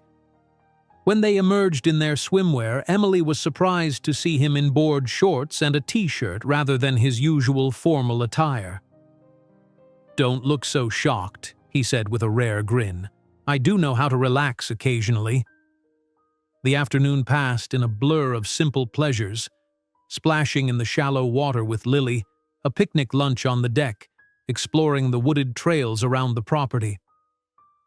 Richard was a different person here, away from the corporate environment, more relaxed, quicker to smile, and completely focused on making Lily giggle with his silly voices and games. As the sun began to set, casting golden light across the lake, Emily found herself watching Richard as he helped Lily build a sand castle at the water's edge. The tenderness in his expression, the patience with which he followed the toddler's nonsensical instructions, made her heart swell with an emotion she wasn't quite ready to name. "What are you thinking?" Richard asked, looking up and catching her gaze. "That I'm glad I'm here," she answered honestly. "With you, both of you." He smiled, the sunset light warming his usually stern features. "So am I." That night, after putting Lily to bed in the cabin's second bedroom, Emily joined Richard on the deck, where he had opened a bottle of wine and lit a small fire in the outdoor pit. "Thank you for today," she said, accepting the glass he offered. "It's been perfect." "It has," he agreed, settling beside her on the cushioned bench. "I've been thinking about your request for time, Emily, and I want you to know that I meant what I said. I can wait, but I also want to be clear about my intentions." Emily felt her pulse quicken. "Which are?" Richard set down his wine and took her hands in his. "I want to build a life with you and Lily. Not immediately, not before you're ready, but eventually. I've spent years focused solely on my company, on creating treatments and cures, on living up to the promise I made to Catherine's memory. But these past months with you have shown me what I've been missing." Emily's eyes filled with tears. "Richard, you don't need to answer now," he said quickly. "I just wanted you to know where I stand. When you're ready, if you're ever ready, I'll be waiting." Looking into his eyes, so full of earnest hope and carefully restrained emotion, Emily made a decision. She set down her wineglass and shifted closer to him. "I can't predict the future," she said softly, "but I know that right now, in this moment, I want to be with you, and I'm willing to take a chance on whatever comes next." The smile that spread across Richard's face was like sunrise breaking through clouds, radiant and transformative. He pulled her into his arms, holding her as if she were something precious and fragile. "That's all I ask," he whispered into her hair. "A chance." As they sat together watching the stars emerge over the lake, Emily felt a sense of peace she hadn't expected to find again. The journey ahead might be complicated, but for tonight, this was enough. The warmth of Richard's arms, the sound of Lily's soft breathing through the baby monitor, and the promise of new beginnings on the horizon. Over the next month, Richard became a fixture in Emily and Lily's lives. Weeknights often found him at their dinner table, helping with Lily's bedtime routine before he and Emily would talk for hours on the couch. Weekends were spent at the lake cabin or exploring Seattle's child-friendly attractions. Lily perched happily on Richard's shoulders as they navigated children's museums and aquarium exhibits. At work, they maintained professional boundaries, though everyone knew about their relationship. Emily's research continued to show promising results, and she was careful to document everything meticulously, aware that her work would face extra scrutiny because of her personal connection to the CEO. One Saturday morning in late spring, Emily was preparing breakfast when her doorbell rang. Richard wasn't expected until noon, so she was surprised to find Tom's parents, Margaret and David Gilbert, standing on her porch. "Mom, Dad, I wasn't expecting you." Emily embraced them, genuinely happy to see them despite the surprise visit. They had been supportive after Tom's death, frequently driving down from Bellingham to help with Lily. "Come in. Lily's still sleeping, but she should be up soon." Margaret, a petite woman with Tom's kind eyes, followed Emily to the kitchen. We were in the area for David's doctor appointment and thought we'd surprise our girls. Her smile was warm, though Emily detected a hint of tension. And we wanted to meet this new man in your life. Tom Jr. mentioned him when we called last week. Emily winced at the nickname. Sandra occasionally watched Lily, and Emily had asked her not to call Richard Mom's boyfriend around the toddler. Apparently, Sandra had improvised with Tom Jr. instead, not realizing Lily would repeat it to her grandparents. "His name is Richard," Emily said, busying herself with coffee preparations. "Richard Morton." "The pharmaceutical company?" David asked, his bushy eyebrows rising. "That Morton?" Emily nodded. "He's my boss. Well, technically my boss's boss." Margaret and David exchanged a look that Emily pretended not to notice. Before they could respond, Lily's voice called out from her bedroom. "Perfect timing," Emily said, relieved by the interruption. "I'll get her." When she returned with a sleepy-eyed Lily, the toddler's face lit up at the sight of her grandparents. "Gamma! Gampa!" she squealed, wriggling out of Emily's arms to run to them. For the next hour, the conversation remained safely centered on Lily, her developmental milestones, and David's health issues. Emily was just beginning to relax when Margaret set down her coffee cup with deliberate care. "Emily, dear, you know we only want what's best for you and Lily," she began. Emily tensed, recognizing the prelude to a difficult conversation. "I know that. It's only been 10 months since Tom passed," Margaret continued gently. "We're concerned that perhaps you're moving too quickly with this relationship." "Richard understands that I'm still grieving," Emily said, keeping her voice calm. "He's not trying to replace Tom." "But he is in Lily's life," David interjected. "She's at an impressionable age. She barely got to know her real father, and now there's this new man who respects Tom's memory and cares deeply for Lily," Emily finished firmly. "I would never introduce someone into her life who didn't." Margaret reached across the table and squeezed Emily's hand. "Of course, dear. We just worry. And when Sandra mentioned he's quite a bit older and some rich CEO," Emily tried not to bristle at the characterization. "Richard is 41, and yes, he's successful, but that's not why I'm with him." "We'd like to meet him," David said, his tone making it sound more like a challenge than a request. "If he's going to be part of our granddaughter's life, we should know him." Emily hesitated, mentally calculating. Richard wasn't due for hours, and she'd planned to warn him about this visit. But perhaps it was better to get this uncomfortable first meeting over with. "Actually, he's coming over later today. You're welcome to stay." The intervening hours were tense, filled with Margaret's well-meaning but pointed questions about Richard's background and intentions. By the time his distinctive knock sounded at the door, Emily felt emotionally drained. She opened the door to find Richard holding a bouquet of wildflowers and a small stuffed penguin, clearly gifts for her and Lily. One look at her face, however, and his smile faded to concern. "What's wrong?" he asked quietly. "Tom's parents are here," she whispered. "They want to meet you." Understanding dawned in his eyes. He nodded once, squaring his shoulders like a man preparing for battle. "Ah, I see." Emily led him into the living room where Margaret and David sat stiffly on the sofa while Lily played with blocks on the carpet. The toddler spotted Richard immediately and ran to him with her arms raised. "Richard, up!" Richard set down the gifts and lifted Lily effortlessly, his formal demeanor softening as she patted his cheeks with her tiny hands. "Hello, little one. Have you been good for your mother today?" "She's been a perfect angel for her grandparents," Margaret said, emphasizing the family connection. Richard turned toward them, Lily still in his arms. "Mr. and Mrs. Gilbert, it's a pleasure to meet you. Emily speaks of you with great admiration."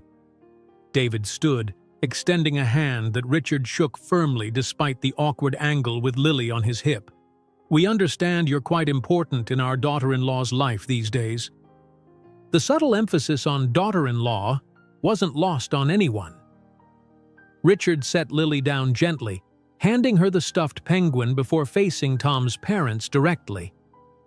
"Emily and Lily are very important to me," he acknowledged. "I know the timing may seem rushed to you, but I assure you my intentions are honorable." "And what exactly are those intentions?" David challenged, ignoring Margaret's warning touch on his arm. Emily started to intervene, but Richard held up a hand. "It's a fair question," he said. "I love your daughter-in-law, Mr. Gilbert, and I adore Lily. I know I can never replace Tom in their hearts, nor would I want to. But I hope, in time, to create a future with them where Tom's memory is honored even as new memories are formed." The directness of his declaration, particularly the word love, which he and Emily had not yet explicitly exchanged, left Emily momentarily speechless. Margaret's expression softened slightly, though David remained skeptical. "You have children of your own?" Margaret asked. "No," Richard admitted, "but I've always wanted a family." "And you think you can just slot into ours?" David's voice rose slightly. "My son hasn't been gone a year and you're already planning to take his place?" "Dad," Emily warned, stepping closer to Richard, "that's not fair." "Life isn't fair," David retorted, grief sharpening his words. "If it were, Tom would be here instead of me." Richard finished quietly. "I understand your anger, Mr. Gilbert, and your protective instinct toward Emily and Lily, but I'm not your enemy. We both want what's best for them." "And you think that's you?" David challenged. "I think that's Emily's choice to make," Richard replied evenly. "I respect her judgment, as I hope you do." The room fell silent except for Lily's oblivious babbling as she played with her new toy. Emily felt caught between worlds. Her past with Tom, represented by his grieving parents, and her potential future with Richard, standing solid and unwavering beside her.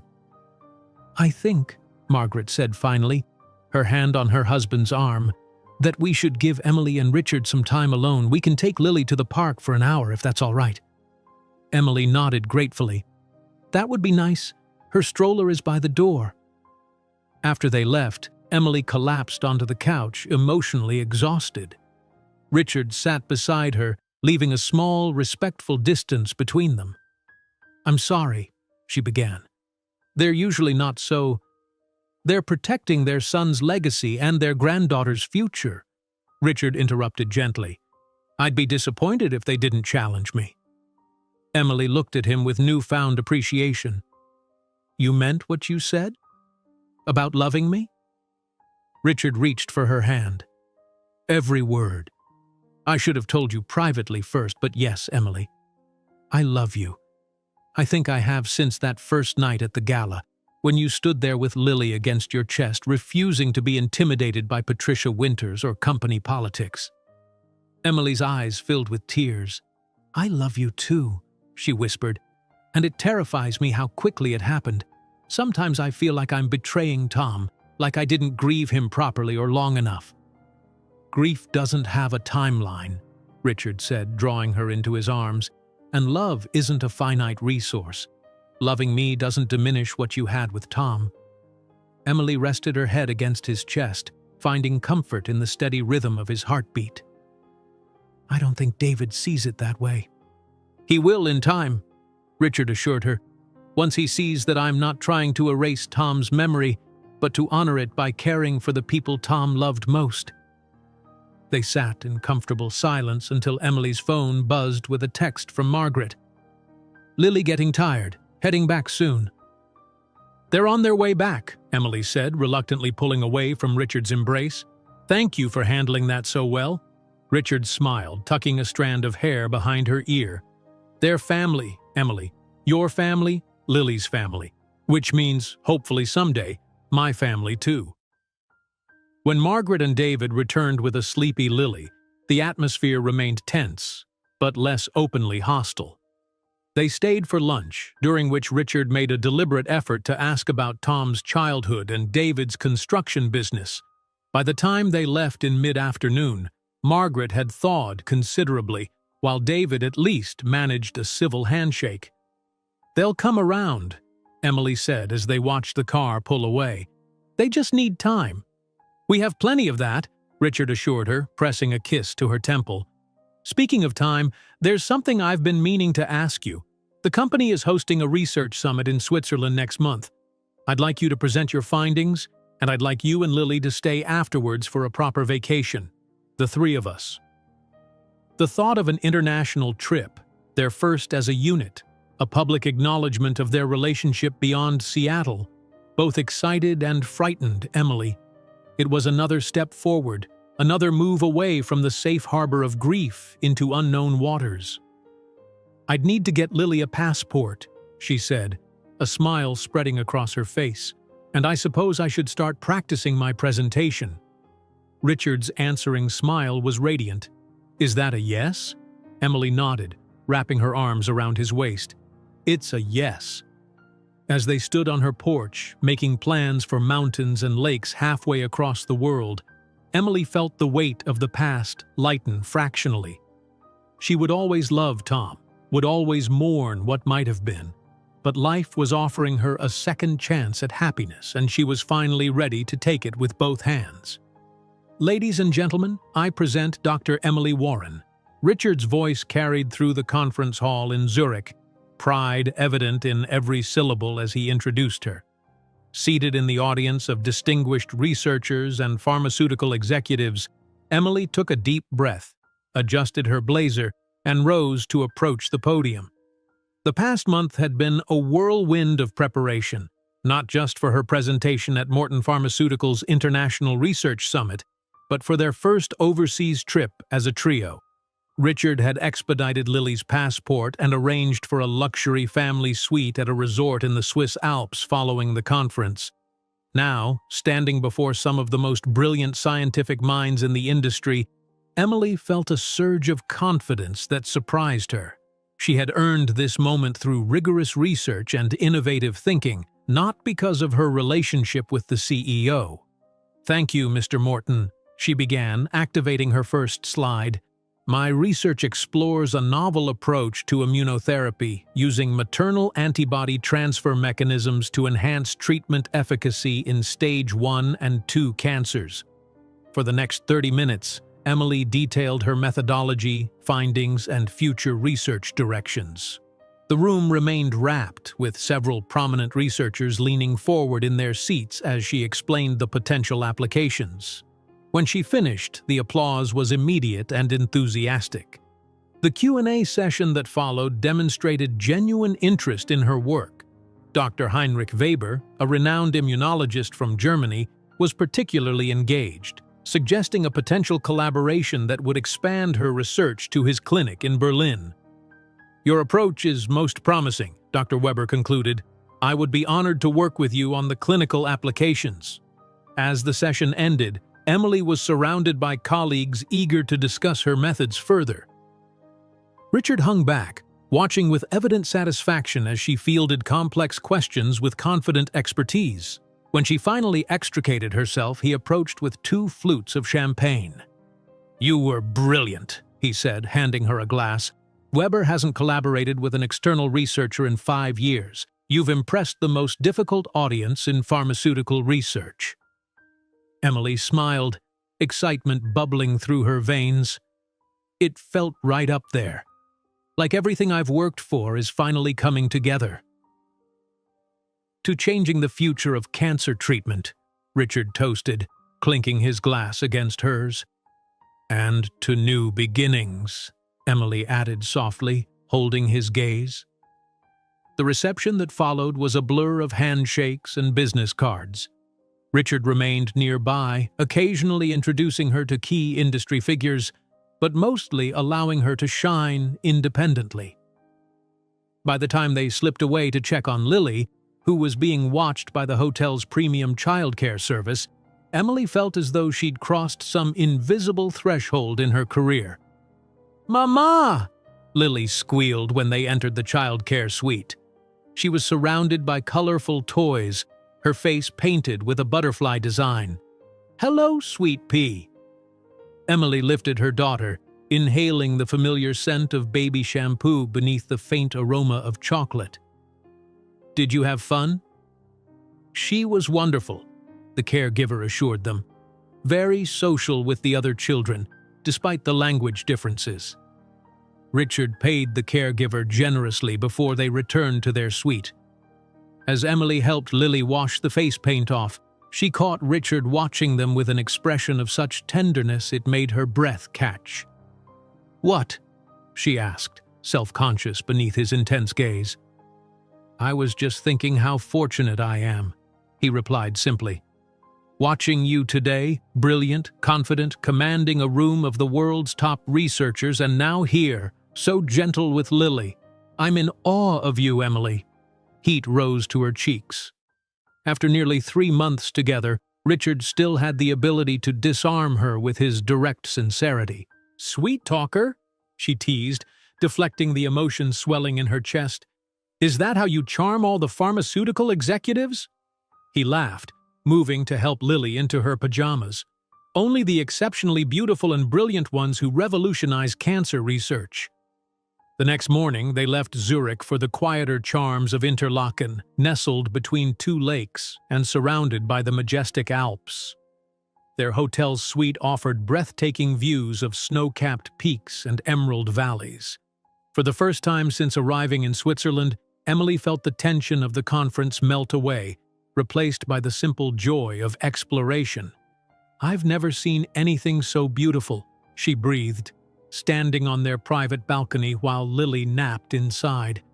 Richard joined her, slipping an arm around her waist.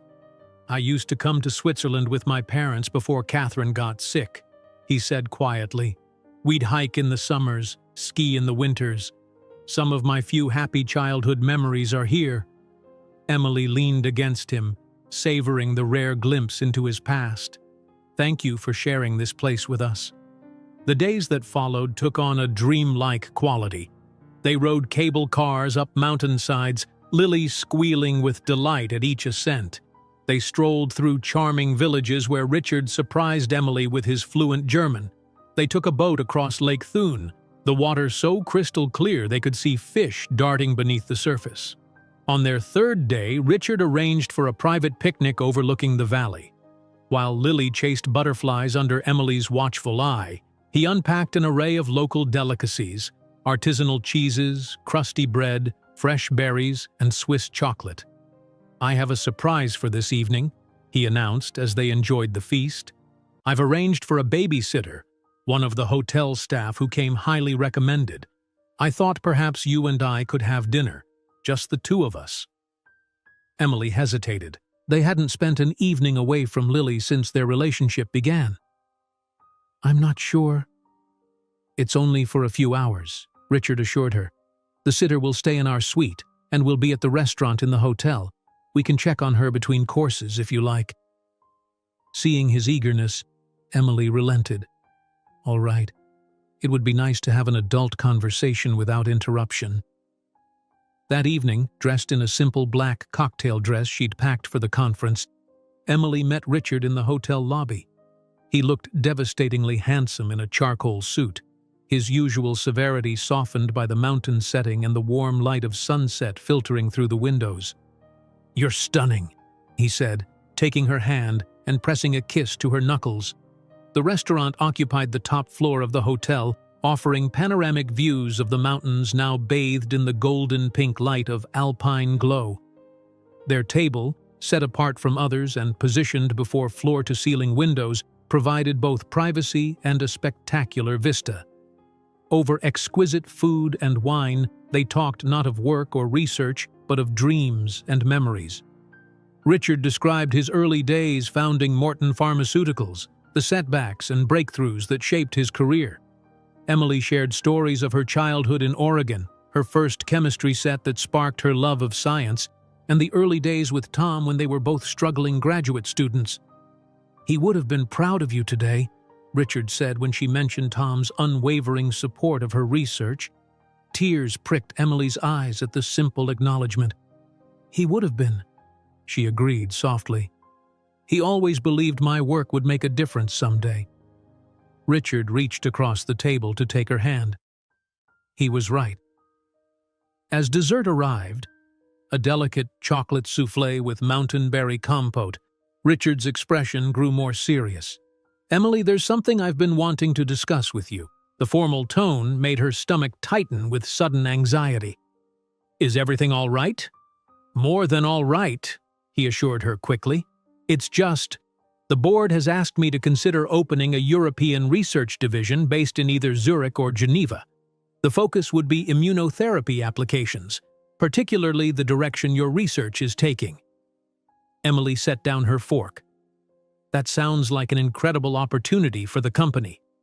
"It is," Richard agreed, "and I'd like you to consider heading the research team." "Me?" Emily's eyes widened. "But I've only been with Morton Pharmaceuticals for 8 months. There must be more senior researchers who—" "None with your vision or your specific expertise in this field," Richard interrupted. "It would mean relocating to Switzerland, of course, a significant change for you and Lily, but the research facilities would be state-of-the-art, and the collaboration opportunities with European medical centers are unparalleled." Emily's mind raced. A career opportunity beyond anything she'd imagined, in one of the most beautiful places she'd ever seen. But it would mean leaving Seattle, leaving Tom's parents, leaving the home where she and Tom had planned to raise their family. "What about us?" she asked quietly, voicing the question that hung between them. "If I'm here and you're in Seattle?" "I'd split my time between the offices," Richard said, watching her carefully. "And eventually I thought perhaps we might consider making a more permanent arrangement." The implications of his words hung in the air. Not quite a proposal, but a step in that direction. A future together. Not just professionally, but personally. "This is a lot to consider," Emily said finally. "I know." Richard squeezed her hand gently. "And I'm not asking for an answer tonight. Take time to think about it, about all of it. We don't need to decide anything until we return to Seattle." Emily nodded, grateful for the space to process. "Thank you for believing in me, professionally and personally." They checked on Lily twice during dinner, finding her peacefully asleep each time, the sitter reading quietly nearby. When they finally retired to their suite, Emily stood once more on the balcony, gazing at the moonlit mountains as she tried to sort through her tumultuous thoughts. Richard joined her, wrapping a warm blanket around her shoulders against the alpine chill. "Penny for your thoughts?" "They're worth at least a franc," she joked weakly. "I'm just processing. Everything is happening so quickly. A year ago, I was watching my husband die, wondering how I'd survive, let alone raise Lily alone. Now I'm being offered the chance to lead international research and considering—" She trailed off, uncertain how to articulate the future that had begun taking shape in her mind. "A life with me?" Richard supplied gently. Emily turned to face him, her heart full of conflicting emotions. "Yes. And it's wonderful and terrifying, and I keep waiting for the moment when it feels wrong, when I feel like I'm betraying Tom. But that moment hasn't come." Richard brushed a tear from her cheek. "Perhaps because Tom would want this for you, happiness, fulfillment, love." "I think he would," Emily whispered. "He made me promise, at the end, that I wouldn't close myself off from life, that I'd find joy again, for my sake and for Lily's." "A wise man," Richard said, drawing her into his arms. They stood together in comfortable silence, the moon casting silver light across the eternal mountains. Emily felt a sense of peace settle over her. No decision needed to be made tonight. For now, it was enough to be here, in this moment, embracing possibilities she'd never imagined would be hers again. The next day brought an unexpected challenge. They'd planned a cable car journey to one of the highest peaks, but halfway up the mountain, Lily developed a sudden fever. By the time they returned to the hotel, she was flushed and miserable, her usual energy replaced by listless crying. "We should find a doctor," Emily said, pressing a cool cloth to Lily's forehead. Richard was already on the phone, speaking rapid German to the hotel concierge. Within 30 minutes, A local pediatrician arrived at their suite, medical bag in hand. Probable ear infection, the doctor diagnosed after a thorough examination. Common with the altitude changes. Not serious, but uncomfortable for the little one. He prescribed antibiotics and pain relievers, which Richard arranged to have delivered immediately from the village pharmacy. Throughout the evening, they took turns soothing Lily, who cried inconsolably despite the medication. "You should get some rest," Richard said around midnight, gently taking Lily from Emily's arms. "I'll walk with her for a while." "You don't have to," Emily began, exhaustion evident in her voice. "I want to," he insisted. "You've been up since dawn. Sleep for a few hours. We'll be fine." Too tired to argue, Emily retreated to the bedroom. She intended to rest briefly, but exhaustion pulled her into deep sleep almost immediately. When she woke, sunlight was streaming through the windows. Startled, she checked the time, nearly 8 a.m. She'd slept for over 7 hours. Panic seized her as she rushed to the living area of the suite, only to find Richard asleep on the sofa, Lily curled against his chest, both breathing peacefully. The sight stopped her in her tracks. They looked so right together, so natural. Richard's protective arm curled around Lily even in sleep, her tiny hand clutching his shirt. In that moment, Emily knew with bone-deep certainty that whatever challenges lay ahead, this man, who had stayed up all night walking her sick child, who had never once treated Lily as anything less than his own, was meant to be part of their future. As if sensing her presence, Richard opened his eyes. "Her fever broke around 4 a.m., he murmured, careful not to wake the sleeping toddler. "She's been sleeping peacefully since." Emily knelt beside them, stroking Lily's soft hair. "Thank you," she whispered, her voice thick with emotion. Richard's free hand found hers. "You don't need to thank me for loving her," he said simply, "or for loving you." In that quiet Swiss morning, with mountains framed in the window and the man she loved cradling her child, Emily found her answer to the questions that had kept her awake. Some journeys couldn't be planned or predicted. Sometimes life offered unexpected paths that led to places more beautiful than any you could have imagined. She was ready to follow this one, wherever it might lead. Returning to Seattle after their magical Swiss interlude felt like waking from a dream. The airport was crowded and chaotic, a stark contrast to the serene alpine landscapes they'd left behind. Lily, still recovering from her ear infection, was cranky throughout the long flight, and Emily felt the weight of reality settling back onto her shoulders as they navigated customs and baggage claim. "Welcome home," Richard said as they stepped outside into typical Seattle drizzle.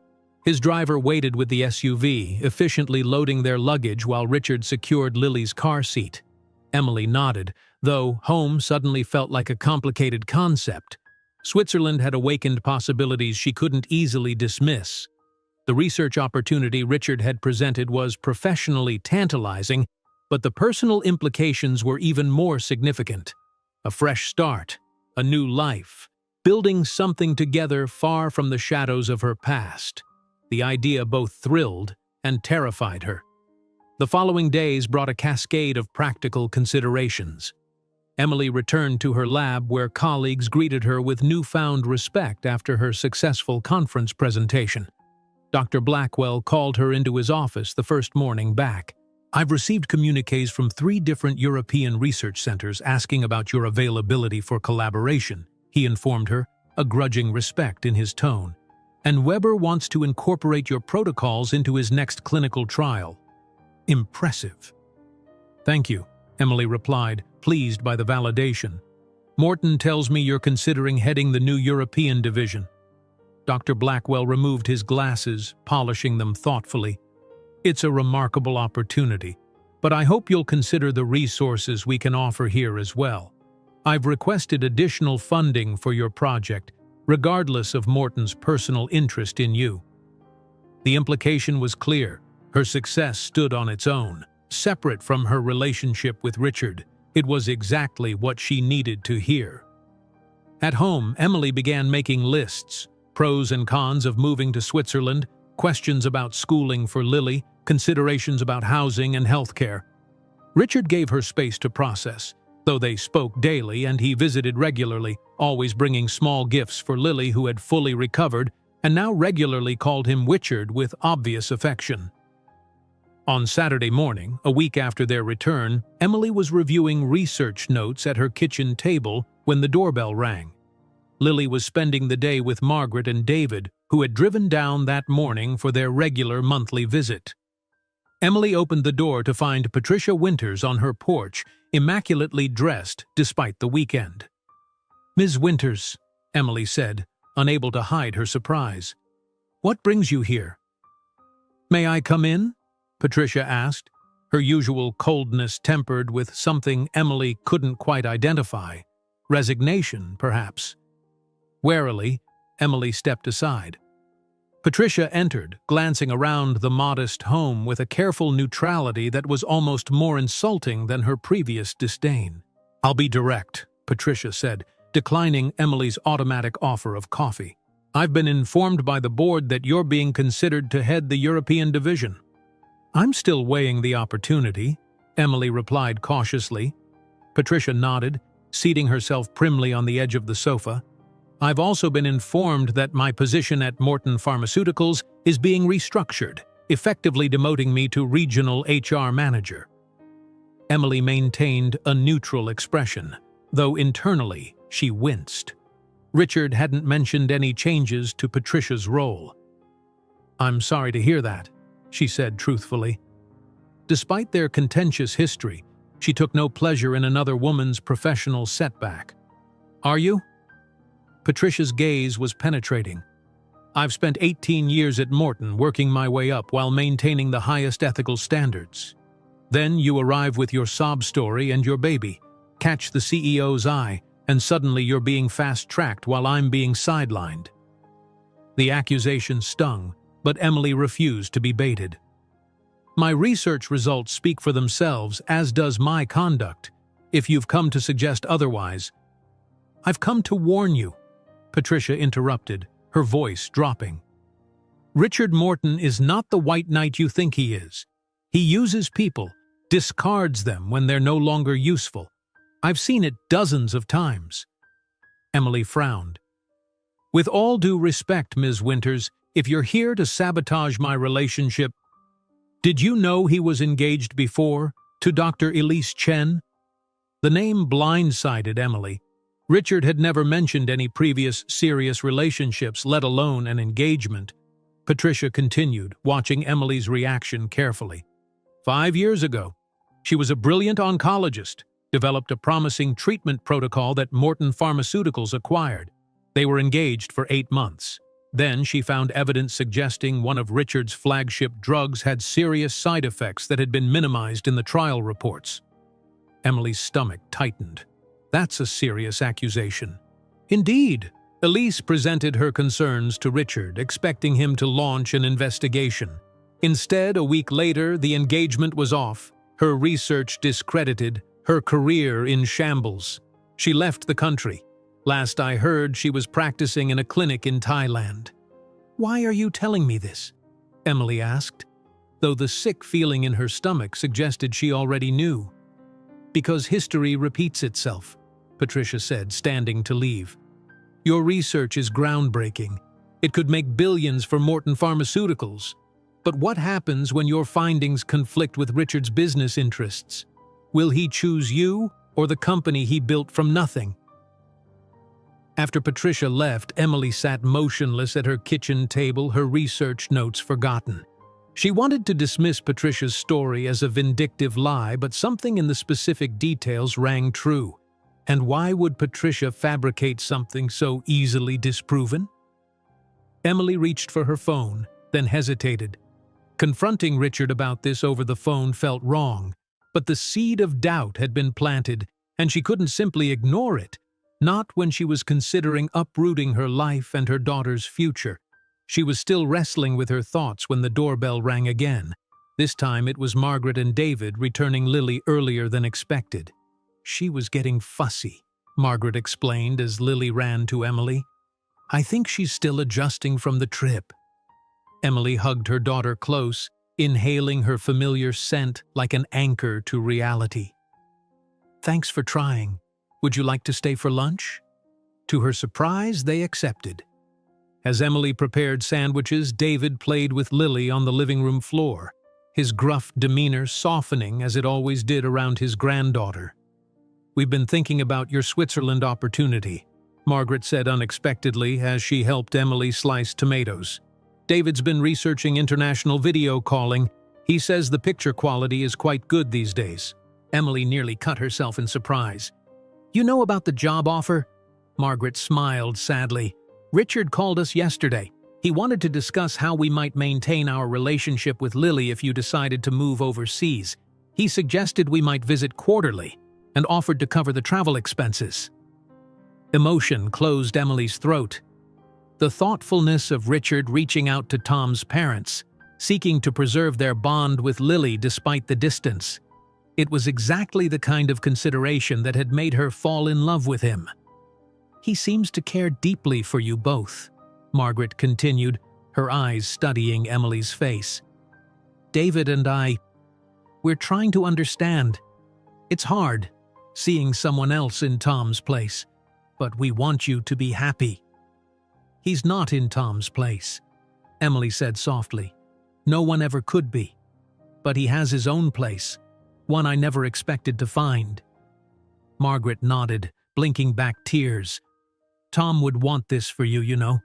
He told us near the end that his biggest regret was leaving you to face life alone. He made us promise to support you if you found someone new." Emily felt tears spill down her cheeks. "He made me promise the same thing, but it still feels complicated." "Love always is, dear." Margaret squeezed her hand, especially the second time around. "We'll support whatever you decide." By the time Margaret and David left after lunch, Emily had made a decision. She needed to speak with Richard about Patricia's revelations, face to face, before she could move forward with any plans for their future. She texted him, "Can you come over tonight after Lily's asleep? We need to talk." His response was immediate.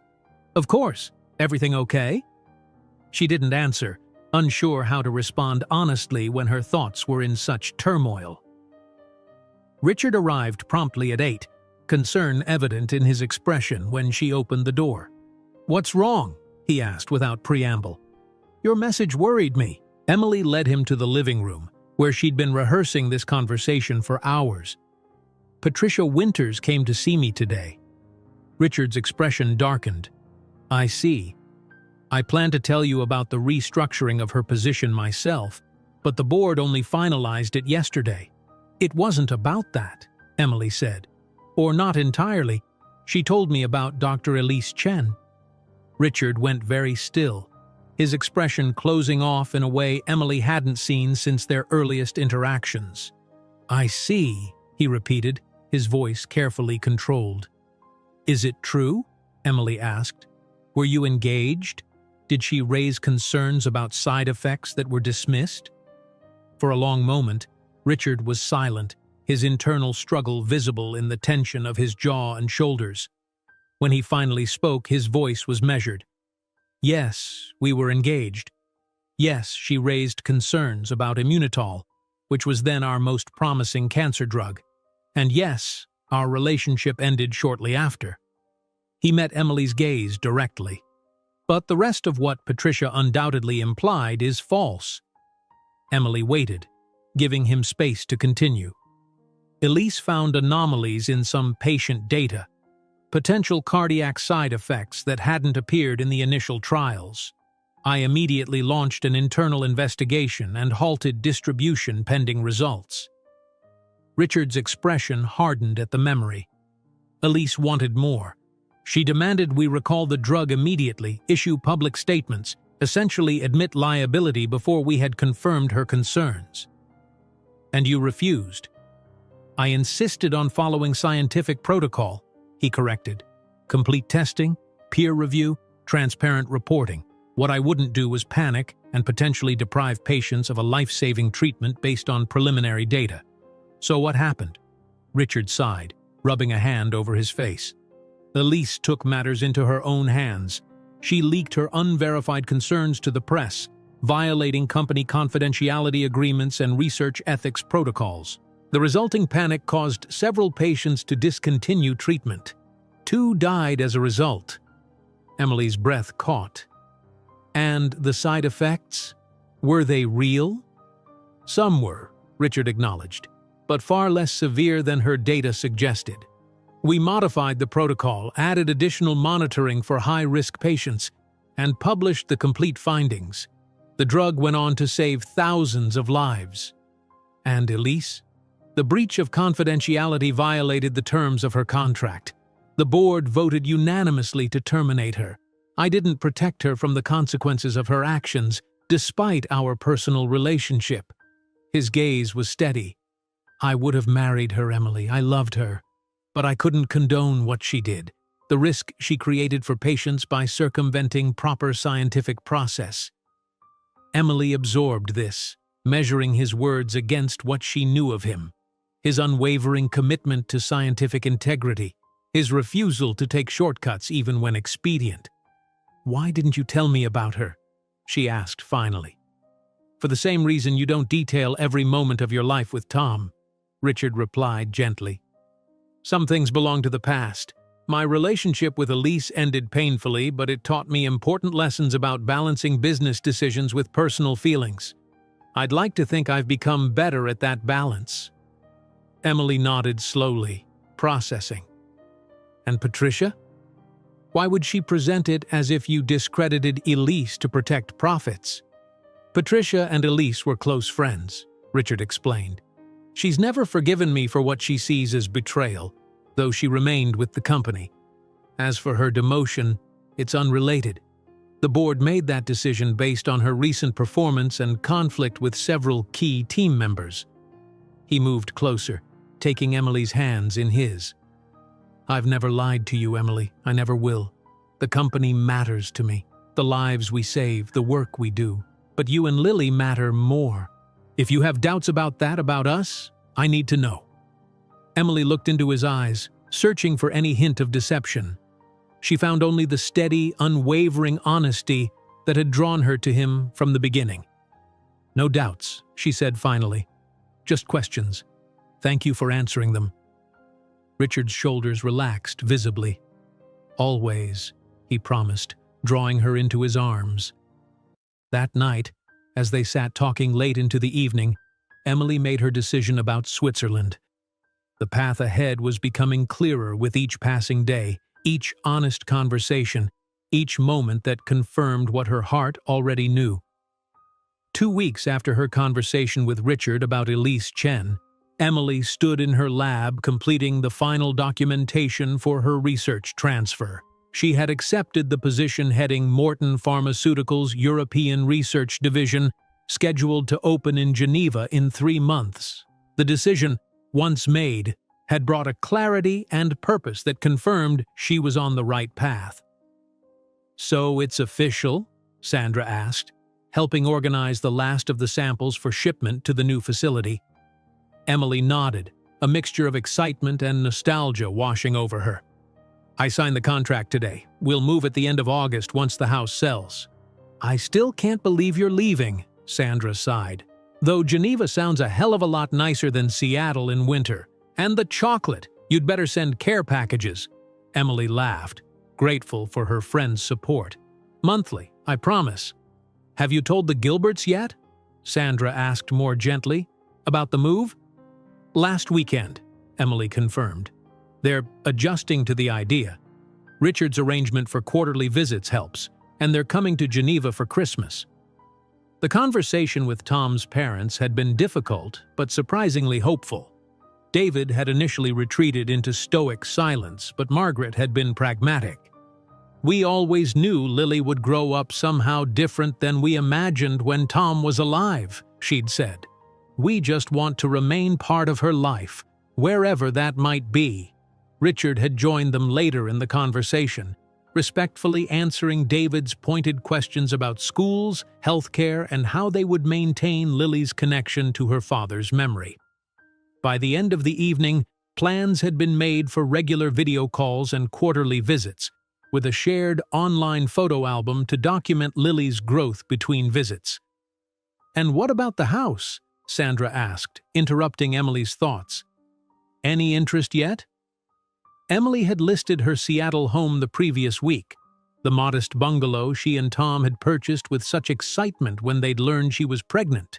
Every corner held memories, from the nursery they'd painted together to the garden where Tom had built a tiny swing set just weeks before his diagnosis. "2 showings scheduled for this weekend," she replied. "Richard thinks it will sell quickly in this market." "And you're okay with that? Leaving it behind?" Emily considered the question carefully. "The house was our dream, mine and Tom's. But dreams change. I'm ready for a new one." After finalizing the lab documentation, Emily met with Dr. Blackwell for her exit interview. She'd worried it might be awkward, given that she was essentially being promoted several levels above him, but he maintained his usual professional demeanor. "You've done exceptional work here," he acknowledged, signing off on her final reports. "The European division will benefit from your leadership." "Thank you," Emily said sincerely, "for everything.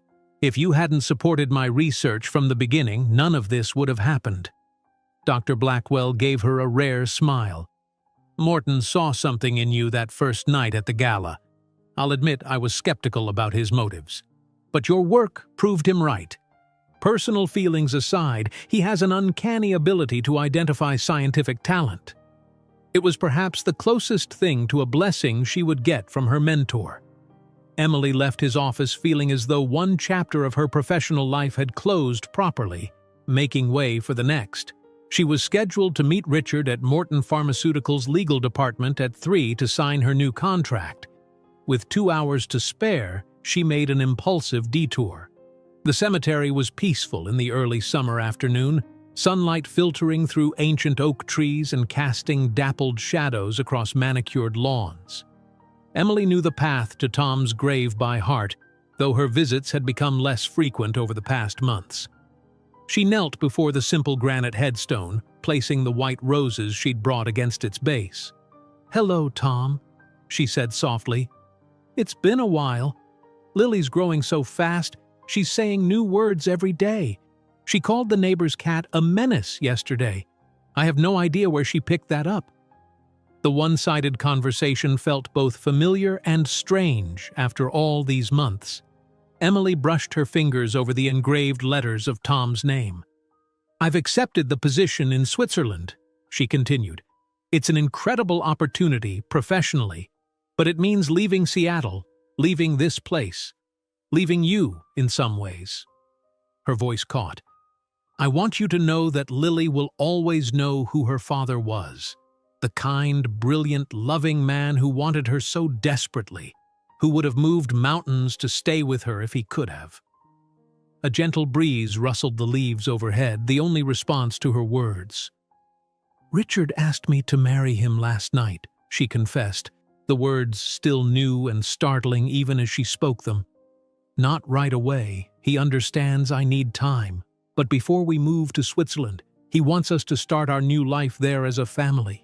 Emily twisted the simple diamond ring on her left hand, not an ostentatious symbol of Richard's wealth, but a vintage piece he'd had resized, explaining that it had belonged to his grandmother, the only family member who had shown him consistent kindness throughout his childhood. "I said yes," she whispered. I think you would understand. You told me to be happy, to find someone who would love Lily as his own. Richard does. And he loves me in a way that doesn't diminish what we had, but honors it." Tears slipped down her cheeks. "I'll always love you, Tom. You gave me Lily, and courage, and the strength to keep living when all I wanted was to give up. Part of my heart will always be yours." She remained there in silence for a while longer, the sunlight warm on her face, memories of Tom washing over her. Not with the sharp pain of early grief, but with a bittersweet tenderness that acknowledged both loss and healing. When she finally stood to leave, Emily felt lighter somehow. as though Tom himself had granted his blessing for the path she'd chosen.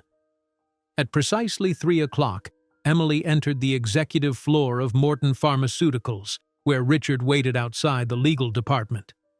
His face brightened visibly when he saw her. "Everything all right?" he asked, noting the remnants of emotions in her eyes. Emily nodded. "Just saying goodbye to some things? I'm ready now." The contract signing was brief but significant. 3 copies of a comprehensive agreement detailing her position, responsibilities, compensation, and relocation package.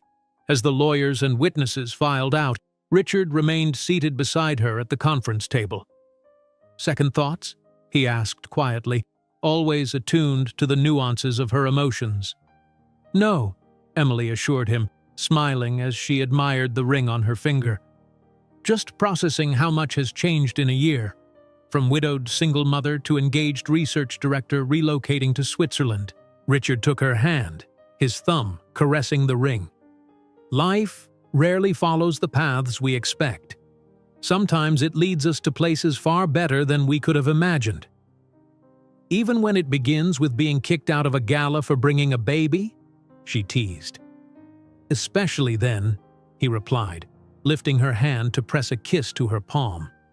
"I should send Patricia a gift basket. Her attempt to remove you that night was the best thing that ever happened to me." Emily laughed, rising from the table. "I should pick up Lily from daycare. Are you still coming over for dinner tonight?" Richard nodded, gathering the contract copies. "I'll bring the Geneva property listings. The real estate agent sent several promising options this morning." That evening, after Lily was bathed and dressed in pajamas, the 3 of them gathered at Emily's dining table. The surface was covered with photographs of Swiss homes, school brochures, and maps of Geneva neighborhoods. "This one has a garden for Lily to play in," Richard pointed out, highlighting a modern villa near the lake. "And it's 10 minutes from the research center." "It's beautiful," Emily agreed, trying to imagine their life in such a place. "But are you sure you want to live there full-time? You'll still need to be in Seattle regularly for the main office." Richard smiled, setting down the listing to focus entirely on her. "I've been meaning to discuss that. The board has approved my proposal to relocate our global headquarters to Geneva over the next 2 years. We'll maintain the Seattle facility as our North American division, but the primary operations will move with us." Emily stared at him, stunned. "You're moving the entire company? Richard, that's enormous. The cost, the logistics, why would you do that?" "Several reasons," he replied calmly. "European pharmaceutical regulations are more favorable for the type of research we're pursuing. The central location provides better access to global markets. The tax advantages are significant." "And?" Emily prompted, sensing there was more. Richard's expression softened. "And I want our family to be together, not separated by an ocean and 9 time zones. I won't repeat my parents' mistakes, prioritizing work over family. Lily deserves better. We all do." Hearing him refer so naturally to "our family" brought tears to Emily's eyes. Before she could respond, Lily climbed into Richard's lap, clutching her favorite storybook. "Read, Richard," she demanded, settling against his chest with complete trust and affection. Richard gathered her close, opening the book with the practiced ease of someone who had performed this ritual many times. As he began reading, his deep voice soft and expressive, Emily felt the last piece of her heart click into place. This was her family now, not replacing what she'd lost with Tom, but building something new and equally precious from the shattered pieces grief had left behind. Later that night, with Lily asleep and the house quiet, Emily and Richard stood on her back porch gazing at the stars. His arm around her waist anchored her in the present moment, while her thoughts drifted between past and future. "The real estate agent called while you were putting Lily to bed," Richard said. "There's an offer on the house, above asking price with a flexible closing date." Emily rested her head against his shoulder, absorbing the news. Another step forward, another tie to her past life gently loosening. "Are you sad?" Richard asked perceptively. Not sad exactly, she answered thoughtfully. Just aware of the significance. Tom and I poured so much hope into this house. It feels strange to think of someone else living here, making their own memories in these rooms. Richard was quiet for a moment. We could keep it, he suggested, as a place to stay when we visit Seattle, for Lily to know her father's home as she grows up. The offer touched Emily deeply, another example of Richard's thoughtful consideration of Tom's place in their lives. But after a moment's reflection, she shook her head. No, she said gently. I think it's time to let it go. We'll build our own home in Geneva, with space for Tom's memory and room for our future together. She turned in his arms to face him. But thank you for offering, for always making space for what came before. Richard brushed a strand of hair from her face, his expression solemn. Tom will always be Lily's father, always part of who you are. I would never want to erase that. I know, Emily whispered, rising on tiptoes to kiss him softly. In the weeks that followed, their plans took concrete shape. The house sold quickly, with a closing date that aligned perfectly with their relocation timeline. Emily worked with the research team in Geneva remotely, developing protocols and equipment specifications for the new facility. Richard divided his time between Seattle and Switzerland, overseeing the transition with characteristic efficiency. On their last evening in the Seattle house, after the movers had taken most of their belongings and the rooms echoed with emptiness, Emily tucked Lily into her makeshift bed on the floor of her nearly empty bedroom. Will Daddy be in Switzerland? Lily asked sleepily, her pronunciation of the country's name still uncertain. Emily froze, momentarily unsure how to answer. They had shown Lily pictures of Tom, told her stories about him, but at not quite 2 years old, her understanding of death was limited, and now there was Richard, whom she clearly adored. Your daddy is always with you in your heart, sweet pea, Emily said finally, placing her hand gently on Lily's chest. And Richard will be with us in our new home. He loves you very much. Lily considered this with surprising solemnity for a toddler. 2 daddies, she declared finally, seeming satisfied with the arrangement. Lucky Lily. Tears sprang to Emily's eyes at the simple wisdom of her daughter's conclusion. Yes, sweet pea, very lucky Lily. She found Richard in the backyard, standing by the small cherry tree that Tom had planted when they'd first moved in. It had blossomed beautifully this spring, a riot of pink against the blue Seattle sky. I was thinking, Richard said as she joined him, we should take a cutting from this tree, have it grafted and planted at our new home, a piece of here, there. Emily slipped her hand into his, overwhelmed by the gesture. How do you always know exactly the right thing to say? He smiled, drawing her close. Not always, but I'm learning. The next morning, as they prepared to leave for the airport, Emily took one final walk through the empty house. In each room, memories played like film clips, bringing Lily home as a newborn, Tom's last Christmas, the day Richard first came to dinner. Joy and grief, endings and beginnings, all woven together into the tapestry of her life. In the kitchen, she paused to look out at the garden where the cherry tree stood in full bloom. On impulse, she plucked a single blossom, pressing it between the pages of her passport, a symbol of what she was carrying forward from her past into her future. Richard appeared in the doorway, Lily on his hip. Ready? He asked gently. Emily took a deep breath, surveying the empty house one last time. Then she turned to face the man and child waiting for her, her family, her future. Ready? She confirmed, closing the door behind her without looking back. As their car pulled away from the curb, Emily caught a final glimpse of the house in the side mirror. The morning sun gilded its windows, making them shine like benedictions. For a moment, she could almost imagine Tom standing on the porch, smiling his approval as she embarked on this new chapter. Then, Richard's hand found hers, warm and steady, and Lily babbled happily from her car seat, and Emily turned her gaze forward, toward Geneva, toward their new home, toward the life waiting to be built. The past would always be part of her, but the future stretched before them now, bright with promise and possibility. And for the first time since losing Tom, Emily faced it without fear, with love, with family, with hope. Full circle, she thought, squeezing Richard's hand as they drove toward their tomorrow. Not an ending, but a new beginning. If you enjoyed today's video, I'm sure you'll love the next one. Don't waste time. Just click on the screen.